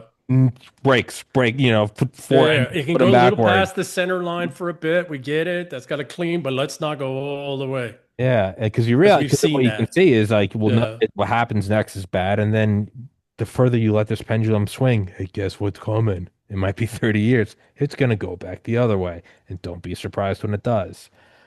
So back to the viral thing, right? Again, back to Candida and some other viruses. Sometimes they create the conditions that flare up other viral loads so that the immune system goes and attacks that, which then creates the conditions that these other viruses, these more master viruses, shall we say, thrive in. Hmm. They want us to go too far. They need us to go too far. They need, because then that creates the chaotic conditions for decades or a century or 3 centuries to come that they're in control. Hypernormalization, so the people will ask for the tanks. Hmm. Yes. And the death camps. What are Yeah, we building all these immigrant camps for? yeah. Isn't that how the Auschwitz? So what were those what were the camps that were initially built, It's political right? prisoners. Political Yeah, prisoners and, the guys you didn't like. But what were the they setting up? They were setting up, and this goes, 1920s, 1930s. They were setting up slave death camps. We forget they didn't just put people in the ovens. They rebuilt and reindustrialized and rearmed with slave labor in these camps. the book K.L. by Nicholas Voshman. It's one of the most interesting books about the death camps I've ever read because it is a a vacuum look at that. It's nothing about the rise of Nazi Germany and the American Mm-hmm. war. It's just zoop.